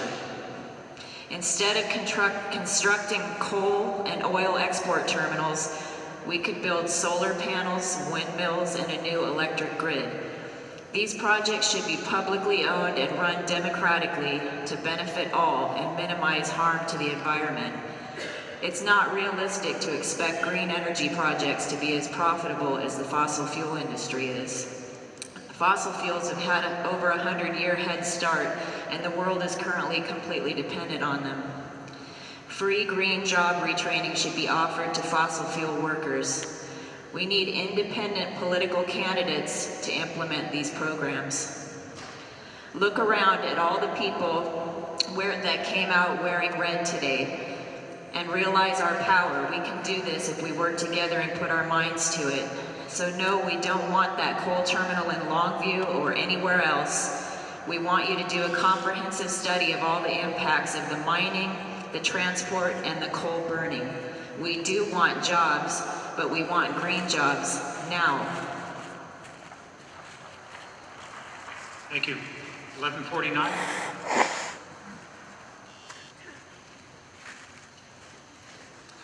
Hello, my name is David Bathker, resident here in Tacoma, Executive Director of Earth Economics. I was worked as a geologist in the Centralia coal mine, so I know a lot about coal.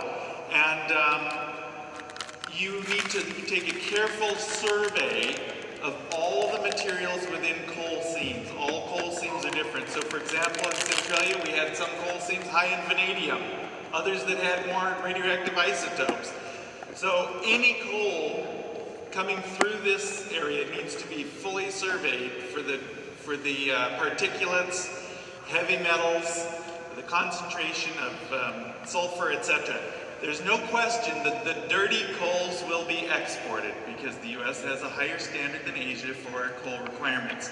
And that's why you have to pay particular attention to those materials.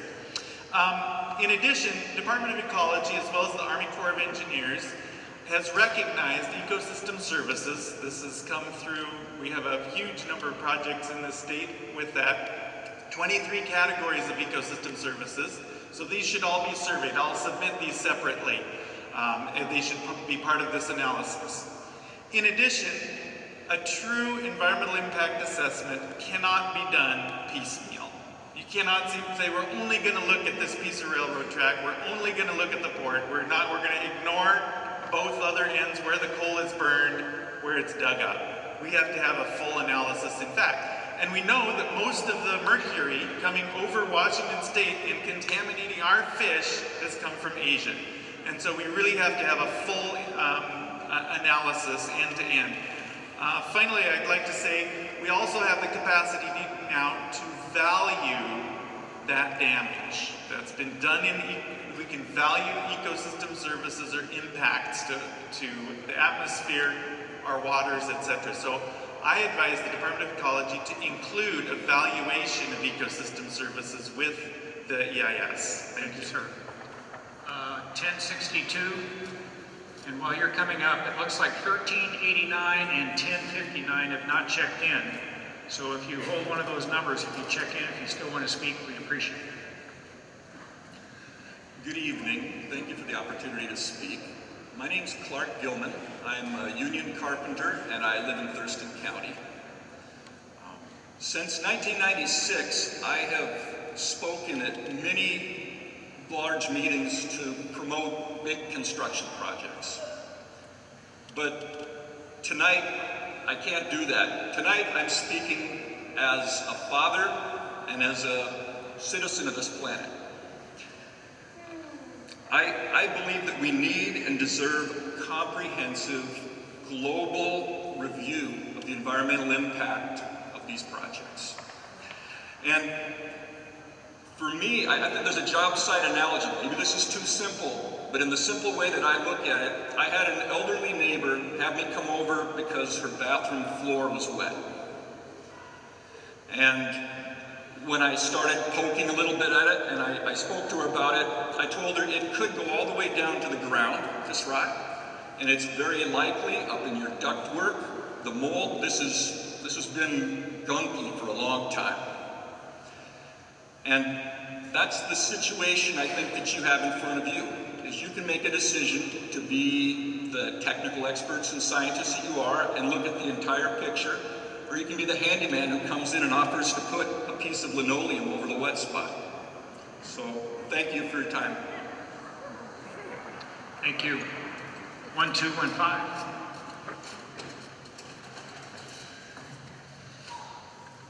Hello, my name is Trip Jennings. I am a National Geographic Explorer, which has afforded me not only a very pretentious title, but also the opportunity to travel around the world to some of the most destroyed and some of the most beautiful places that there are. One of those places that I've traveled is the proposed Otter Creek coal mine that will only be constructed if terminals like the Millenium bulk terminal is built. To say that building a new coal mine, enabling a new coal mine, would not have an effect on climate change is incredibly short-sighted. But further, when I was at the Otter Creek coal mine, I met some very good friends from the Northern Cheyenne tribe who collect sacred plants from that area and who have ancestors who are buried in that area. They were forced from that area when they were moved onto the Northern Cheyenne Reservation. And it is my belief that that colonialization and that cultural genocide that was attempted then will be continued by the construction of this coal mine, and it will be enabled by our construction of export terminals. I'm not here to speak for them. They do a much better job of that than I do. I am here to speak as a white person who absolutely will not support in any way the continued colonization of that land. And finally, I've also traveled to China, where I've seen massive clean, green energy infrastructure being built. And I've been told by folks in the Chinese energy industry that if we ship them our cheap, publicly subsidized coal, they will burn it instead of using clean energy like wind, solar, and other methods of energy generation. So I urge you to look at all of the impacts of the climate impacts of this proposal and include that in the broadest scope of an environmental impact statement possible. Thank you. Thank you. We'll draw 7 new numbers. 1282. 1006. 1427. 1016. 1156. 1457.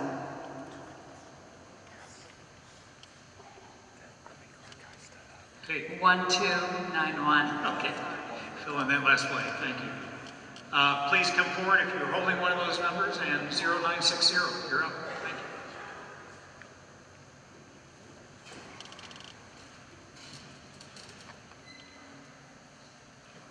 My name is Sandra Davis, and I live in Longview, Washington. I'm here today because I didn't get an opportunity to speak at the Longview hearing. I was born and raised in the Kelso-Longview area. My parents and grandparents are all buried there. This area has a special meaning for me, and I feel extremely troubled that a coal export terminal could put our city on a path of once again being branded, this time as a coal town. You see, when I attended Kelso High School, our football rival was R.A. Long High School in Longview. The school chant from R.A. Long was "Kelso Smelso." Our high school then countered back with "Longview PU." We did not hold any ill will towards each other as we were all breathing the same air. Those were the days of the pulp mills, lots of them. People would say, if you can smell the sulfur, you must be in Longview. We've come a long way since then, and our air is cleaner, but we still have plenty of room to improve. Cowlitz County has the second highest rate of asthma in Washington State. Do we really want to go back to those days? Shouldn't we be concerned about how Longview will impact the cities next to us, down the road from us, or across the Columbia River from us? Don't we care that a Longview industry would have such negative effects on the lives of people or other businesses? The air does not stop at our city's boundaries. The water in the 1,200-mile Columbia River flows from Canada to Astoria, and the coal trains and traffic congestion would impact people from Montana to Longview. I urge you to perform a broad and comprehensive review of this coal project. Thank you. Thank you. Want to leave it? That's fine. 1054.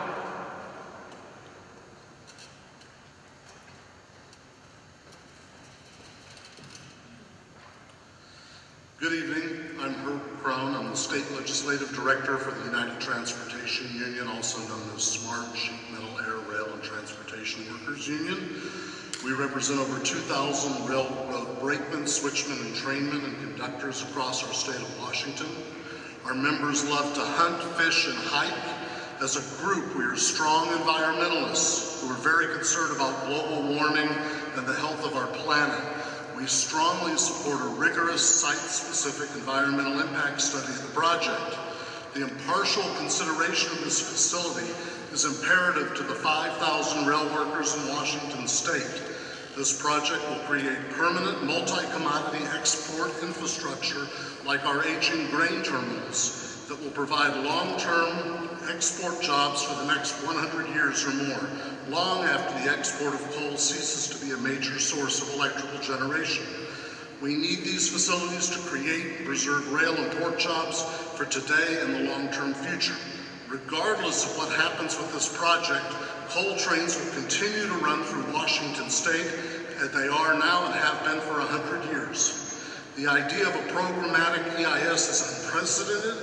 If it stands, it will set a very dangerous precedent that jeopardizes all future industrial and construction development in our state's future. If you go down this route, examine the impact of every aspect of this proposal, then you need to be thorough and scientific. You must also include consideration and comparison of the complete environmental impact of every identical aspect of alternative foreign coal, which will be mined, transported, and consumed if this project is blocked. In summary, whether this project is built or not, it will have no impact on the burning of coal for electrification by nations in the East as they seek to industrialize and bring their citizens into the modern world. It will have no impact on the price of coal. However, if this project is not built, you will succeed in accomplishing one result: exporting thousands of American jobs to other countries. Thank you. Thank you, sir. 1098.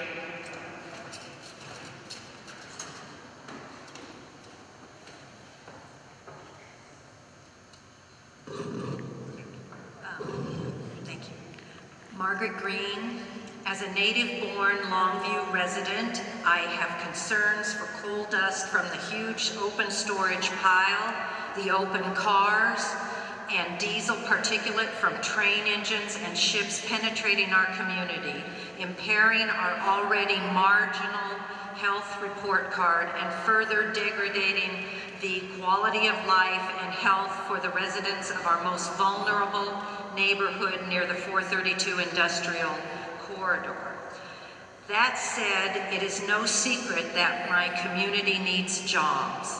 The terminal proponents' focus is on the perceived positive economic impacts of the project, but I believe those are negated by local and regional infrastructure needs that will not be mitigated.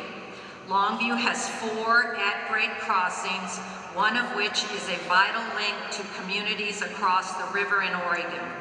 With 10-minute crossings and 30-minute queuing of 16 trains per day, we would have over 8 hours of delay interrupting commerce, commutes, and Oregon residents coming to shop, receive health care, and most importantly for them, a life-threatening delay of emergency response. The current local infrastructure will not accommodate this volume of train traffic, and though upgrades have been studied for many years, the $200 million price tag has no known funding source in the foreseeable future. It appears that this Longview infrastructure problem permeates our region in countless communities, from the mines all the way to Puget Sound. The cost of no infrastructure upgrades is suffered by these communities, but historically, intersection upgrade financial costs are borne by them as well. All this for a product that pays no B&O taxes and swells the pockets of a foreign-owned company. Please study and include the needs and costs of infrastructure upgrades in the analysis of the project. Thank you. 1282.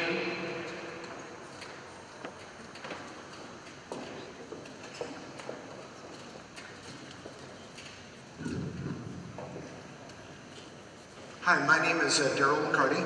I live in Puyallup, Washington. That's Pierce County, not that other county up there. George Santayana has often said that, when he was alive, that if you don't know history, you're doomed to repeat it. And if you understand a thing called Sloot Holly, when we denied trade to Japan in oil, in mineral, in scrap metal, in ore, they went to Manchuria to get it and rigged it. What looks to us like we are trying to do a good thing, in the eyes of the other side, is the imposition of our will. We can't do that because the result is the worst environmental disaster you can get, and that's war. Now, if we say, China, you can't have our coal, where do they go? They have coal. 65 billion tons in bituminous and anthracite, and 45 billion tons in lignite. And if you want to see something bad, I spent 30 years in the Air Force, 3 of them in Turkey, and it only has lignite coal.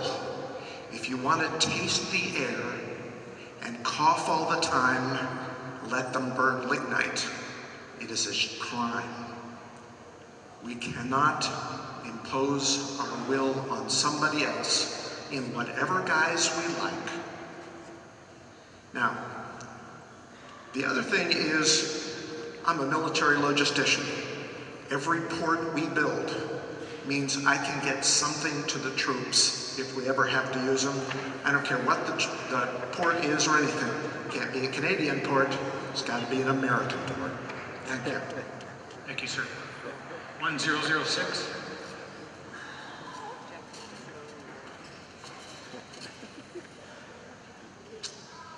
Hello, my name is Mike Bridges, and I am a resident of Cowlitz County and lived in Longview, Kelso area my whole life. I live about 10 minutes from the facility, and some of you have probably heard me speak a couple times now, so I'm going to try to talk about some stuff that I haven't yet. So one of the things I want to mention tonight is this is just a beautiful facility, and my sources told me here tonight that this was done about 85% with Pierce County building trades folks, local people building a facility like this, just amazing. So we've heard about the direct jobs, we've heard about the indirect jobs. I want to touch real quick on apprenticeship opportunities that projects of this size will create.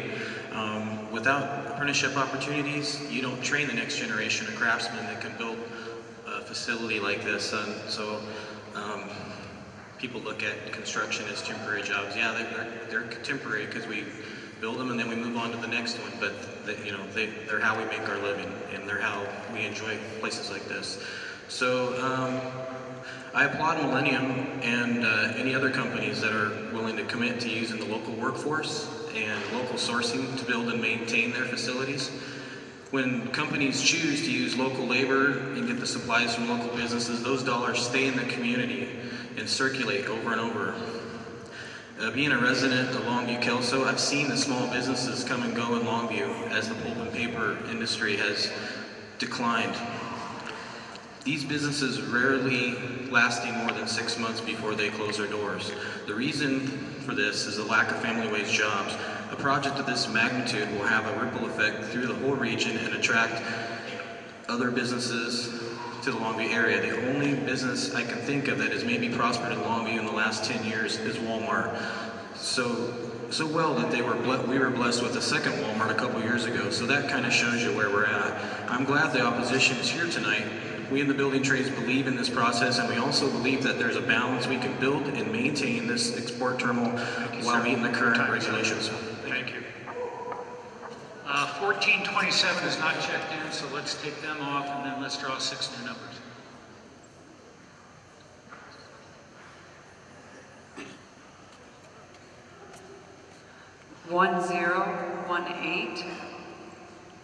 We're drawing new numbers. 1339. Let me check. None of you are 1427, right? None of you agree? Okay, thank you. 1096.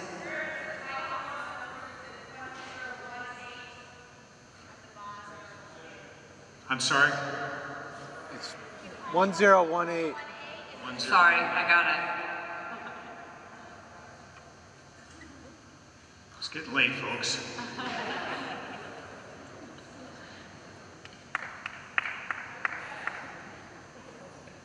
One, 1218.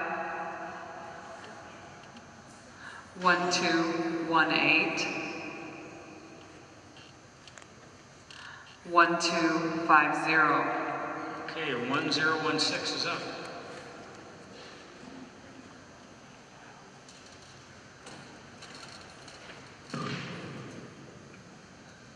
Hello, my name is Aiden Dumas. I am 12 years old, and I know I am terrified to be up here. You're doing great. But I am up here because I do not want coal trains in the world. when I grow up,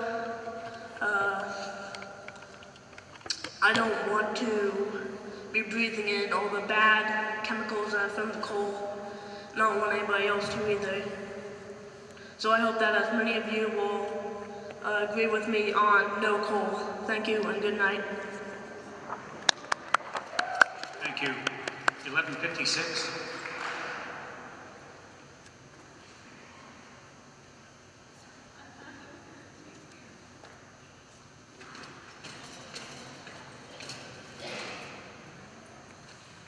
Good evening, brothers and sisters, ladies and gentlemen, everyone in this room and committee. My name is Darrell Chapman. I'm from Snohomish County, Washington, and I'm with the International Brotherhood of Electrical Workers, 191, covering the 9 northwest counties of Washington, including Whatcom County, where Bellingham is, and where we want to build the Cherry Point project. One of the things that I'd like to relate to you, with 42 years in the industry, I have worked on every kind of base power source there is: coal, gas, oil, nuclear, hydro, thermal, and the supplemental powers, which we love and we train people at our apprenticeship to do, and that would be solar and wind. We have the most skilled workers in the world to do that. But I think that I've got something that I'm going to cover all of your scoping comments, but it's going to put it into something in the past. This is not my first rodeo, gang. I've been around here for a long time. And I remember a battle that was exactly like this, where half the room sat over here and half sat over here. That was called the Trans-Alaskan Pipeline. Same fights, same arguments, not one bit of difference. It's the same thing. But, and you go ahead, stick your signs up, but you're going to come like this.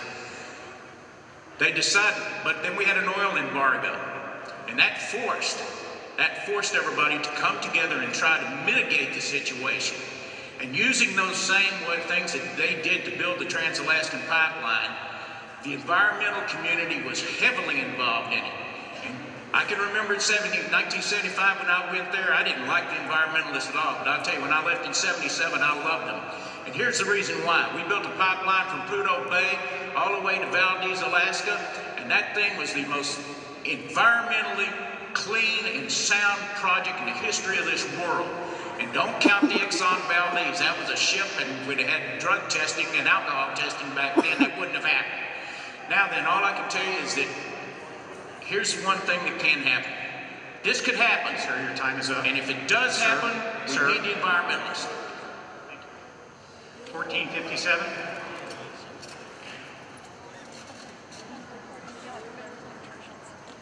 Hello, and thank you for having this scoping hearing. I encourage you to do a study of the ships coming back from China, of their bilge water. On the East Coast, the green crab is devastating the East Coast. So when they're coming back, I want you to do studies of what is that bilge water bringing back in terms of foreign species, what are their impacts, also what is the impact as far as the coal burning on the other side, what are we bringing back in terms of coal being burned, going into the water and having radioactive. There have been studies about coal ends up having radioactive particles coming in, and arsenic and other strong heavy metals. If you can do some study into that. The amount of traffic that we're talking about with ship traffic concerns me. And we're only probably going to be looking at more of that traffic because Dr. Thomas Powers said that as you make coal cheaper, is this easier to hear? As you make coal cheaper, which it will be because as price decreases, which it's likely to do with 10%, there will be a 12% increase in the use of coal. So as we open this up, we're trying to get off coal. I'm concerned of what this means. Also in terms of the ship traffic, what we're doing in terms of running into species, just the amount of traffic, what there is a problem of increase in accidents. What is that? What do we have as far as records of the amounts of ships? How does that increase? And then what we're dealing with if there is an accident. Thank you so much for having this hearing. Really appreciate you having this scoping hearing in public. Thank you. It looks like 1291 is not checked in. 1291? Okay. 1018? Okay, come on up.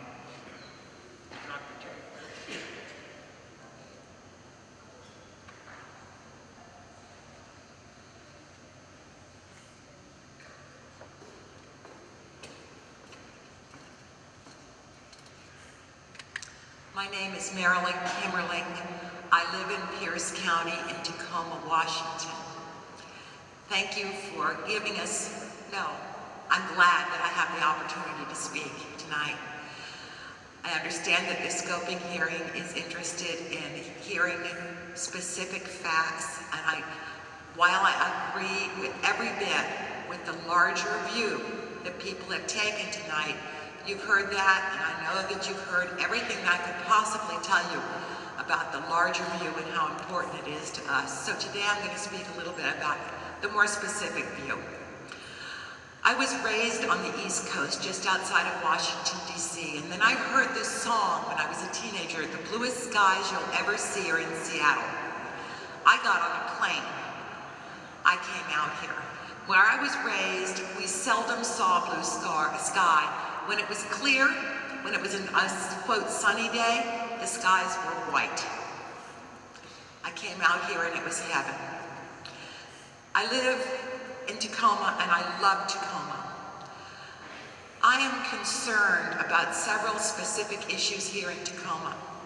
Last year, I had a sudden fire at my car blew up at my house and burned my garage down. If I had been across the railroad tracks and those trains had been going by, 1.5-mile long trains, up to 30, whether they're full or empty, those fire trucks would not have been able to get to my house and save my house. That raises questions for me. I know that people whose time is so valuable, they're just trying to get to work in the morning. The increased commute time of those people trying to get across and having to wait for all these massive trains, loaded or unloaded. The diesel particulates that come into the air, loaded or unloaded on those trains. Pierce County and Tacoma has a very poor health record compared to the rest of the state. I guess I won't get to go on any further. Thank you. We appreciate your comments. Thank you. We're going to draw two more. I'm trying to cram as many into our 8:10 time limit as I can, so quickly. 1307. 1273. It would really help us if you have one of those numbers, if you come down quickly. So 1339.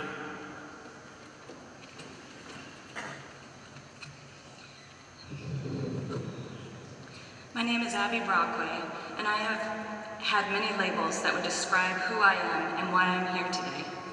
Today I choose to speak as a Washington State business owner in business for 24 years. Physical labor. Being in business for this long is a result of responding to the changing trends and desires of my customers. I've read a classic business book published in 1998 called Who Moved My Cheese? This book is written as a parable describing what happens when a business, or a mouse in this parable, does not adapt to change. It describes the harm of denial at the refusal to anticipate and prepare for change so that your business stays relevant. This is a basic principle of being in business. The Longview coal export proposal clearly does not work. Proposing 16 coal trains moving coal from Montana to the coast, each train employing 4 to 5 locomotives carrying 30,000 gallons of diesel per train, times 16 trips per day, is 480,000 gallons of diesel per day. Times 365 days per year equals 175,200,000 gallons of diesel fuel burned per year. Then, put that coal on a Cape ship. Each Cape ship carries 3 to 4 million gallons of bunker fuel, times 800 proposed trips per year equals 3,200,000,000 gallons of bunker fuel being burned each year. Then there's the burning of this coal in China, releasing even more carbon into the atmosphere. I demand that you include the study of the impacts of releasing carbon, lead, and arsenic into the atmosphere. from the diesel trains, the ship capes, and the burning of coal related to this proposal. As a taxpayer, I refuse to continue to subsidize coal that we the people own. As a taxpayer, I refuse to build new roads and bridges and overpasses to accommodate this coal project. As a taxpayer, I refuse to allow the Cape ships carrying 44 million... Thank you. 1096.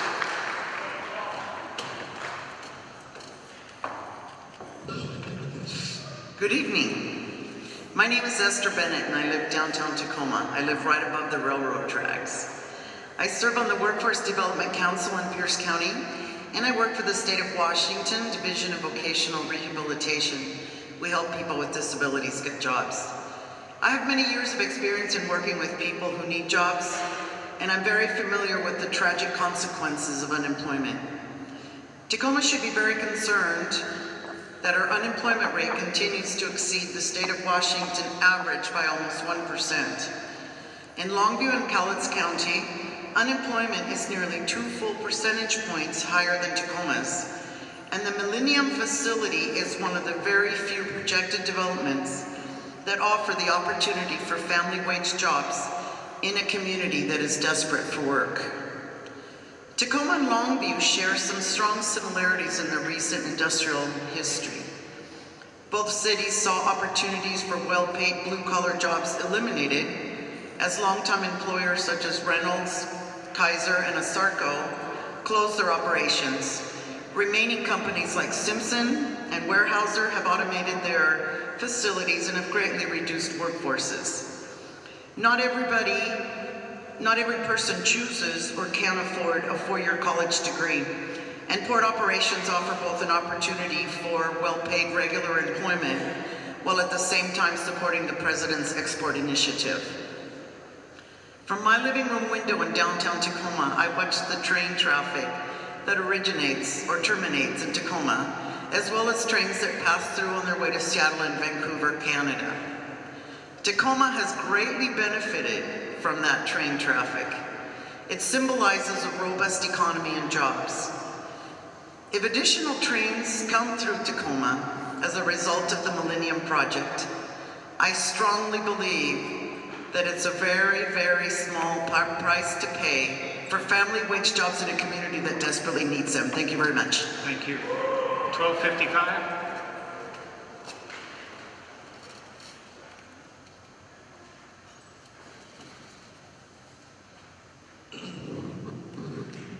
Hi, my name is Robert F.W. Whitlock, and I'm a house painter. I'm a community activist, and I was raised owning class in Minneapolis, Minnesota.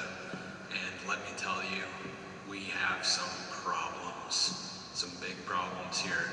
I really don't think we should be here tonight. I think this is kind of an insult to humanity. Fossil fuels, the Industrial Revolution, that's great if you're on the side that has been taking and taking and taking.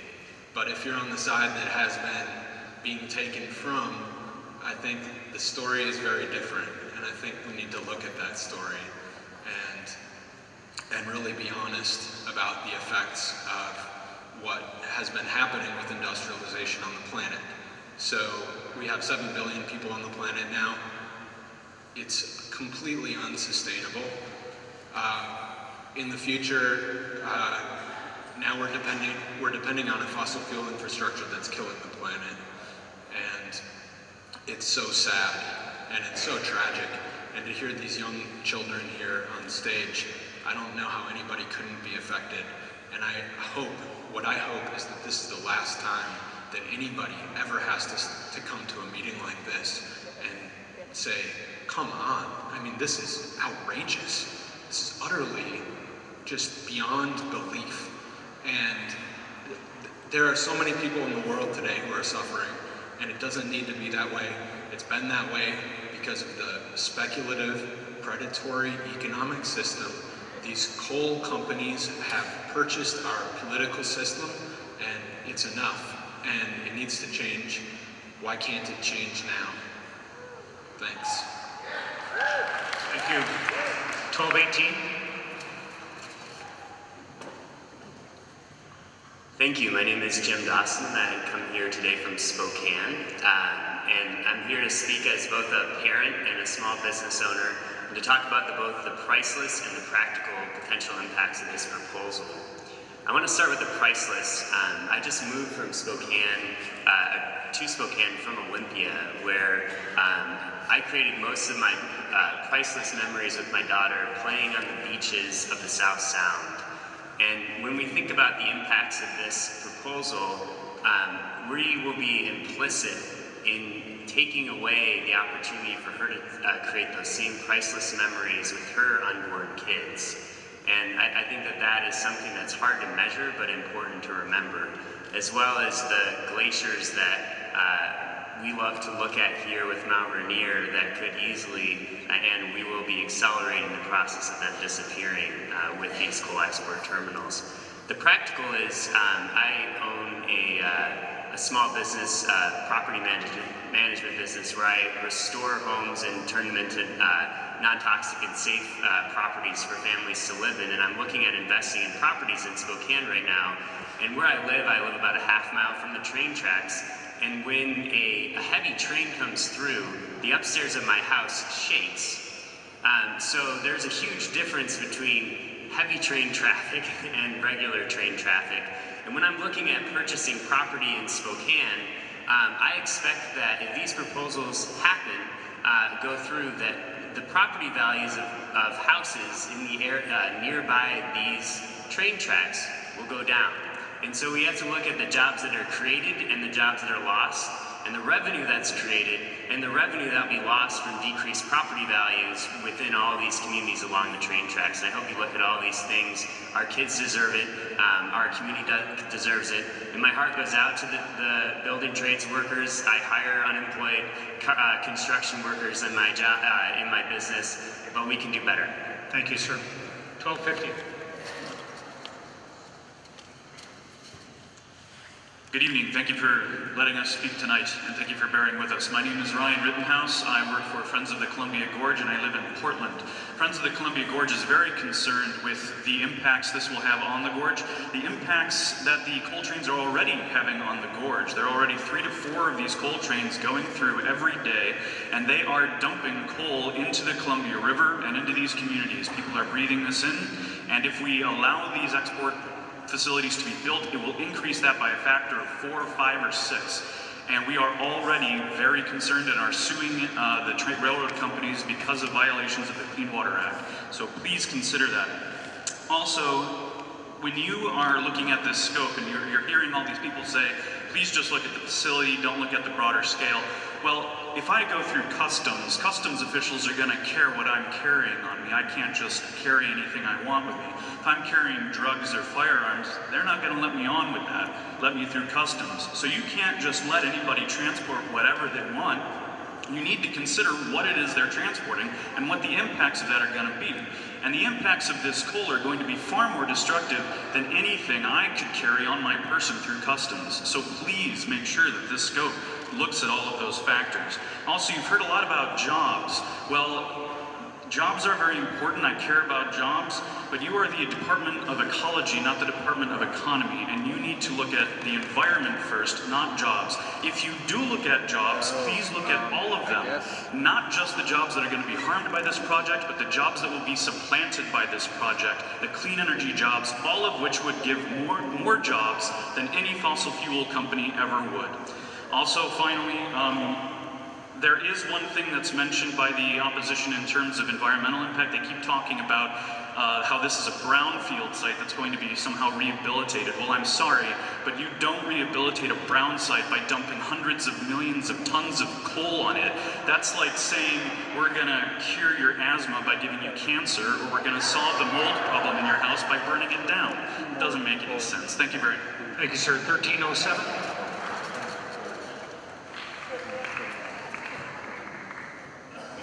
Thank you for having us here tonight, but I realized I'm at the wrong hearing. My name is Michael Foster. I'm from Seattle, and I'm here speaking for the next 7 generations. And that's what happens next Wednesday night in Seattle when we talk to the governor about ending CO2 emissions and how to get our greenhouse gas reduced. So we're having this crazy hearing tonight about whether or not we should throw more fuel on the fire. Our house is on fire and we're trying to decide whether or not we need to burn it down faster. It doesn't seem like a good job for anybody. So I recommend that maybe we just hold off on these hearings for a while until we decide whether or not we're going to end the carbon age. Because when our kids' kids go to school 200 years from now, 7 generations from now, they're going to flip open their history books and they're going to skip past the Greeks and they're going to skip past the Egyptians, and they're going to go right to the place where in 2010, 2020, a generation of people stood up and said, we're out of time. We have to end fossil fuel emissions if we want to survive this mess. The research says that we've got a few years, that if we cut our emissions 6% a year and we plant 1 trillion trees, we'll get back to a stable climate maybe in a century. If we wait 7 years and do the same thing, 300 years before we get back to a stable climate. I don't think 200 years of living creatures on Earth can survive another coal terminal. I think we've got to start having hearings about how to get to 0 CO2 as fast as possible. Thank you. Thank you. And 1273. Is this yours? All right, I'm the last one, folks. Thank you for sticking around. My name's Ethan Manthe. I represent myself, but I have to say that I'm an employee of Bonneville Power Administration, which means my firm overlooks the Columbia River, and I have to tell you that my firm actually pays excess of $25 million a year in fish mitigation, so I can tell you a thing or two about what it means to say, oh shit, that was a bad idea. I also want everyone in this room with a smartphone to look up the MV Smart bulk carrier. It was a ship that 2 months ago left port in South Africa carrying tens of thousands of tons of coal, and within just a few minutes of leaving port, a freak storm came upon it. It hit a sand barrier and it split in half, sending 60,000 tons of coal into the ocean. The scrap job on this huge ship was so difficult that the scrappers petitioned the government of South Africa to just drag it farther into the ocean and sink it because they had no other way to get it out of there. So I want the agencies here to look at a 1-in-a-century occurrence of this happening in the Columbia River, whether it's oil being spilled from the carrier, whether it's coal being spilled, and I want to know what that will look like on the salmon, fishermen, the First Nations of this country that have been living with those salmon for thousands of years. I want that to say that this cannot happen in 1 in a century. Imagine if this happened even once in a century. It just happened 2 months ago. This cannot happen. And, I'm the last person. I was thinking of something funny to say, but I can only come up with really dirty jokes, so I'm just going to leave it at that. Have a great night, everybody!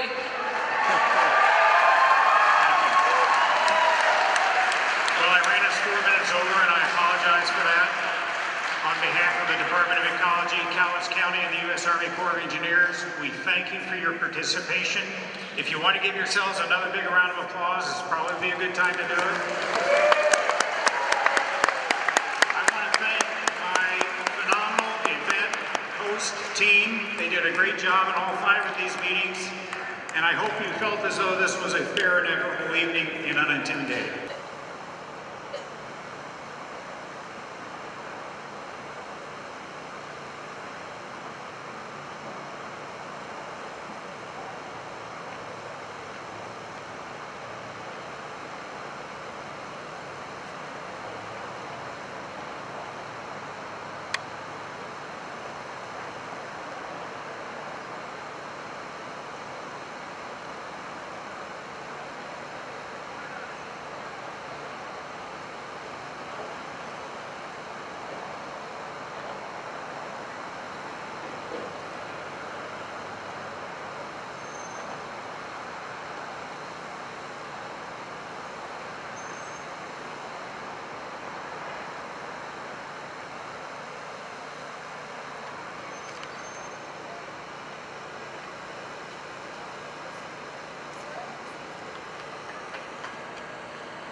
Confused about that myself.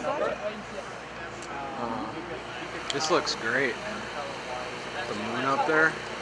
That's so funny. They put the lights on now, so it makes it harder to read. Yeah. I kind of feel like that might have been on purpose. I think so. Hey, Jeff, good to see you. Can I give you a hug? Free chocolate! Step right up. Yeah.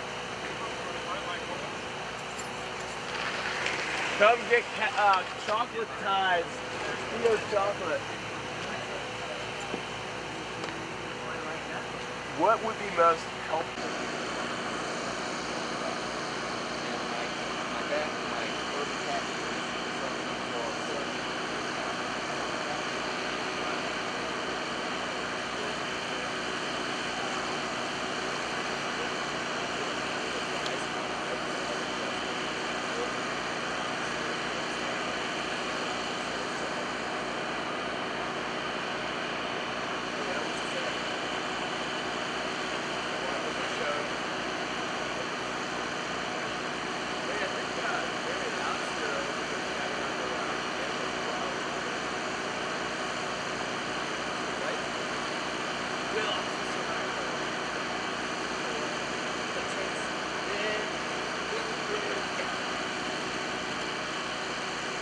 So you don't. I mean, I can just pull stuff out.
Pretty good run.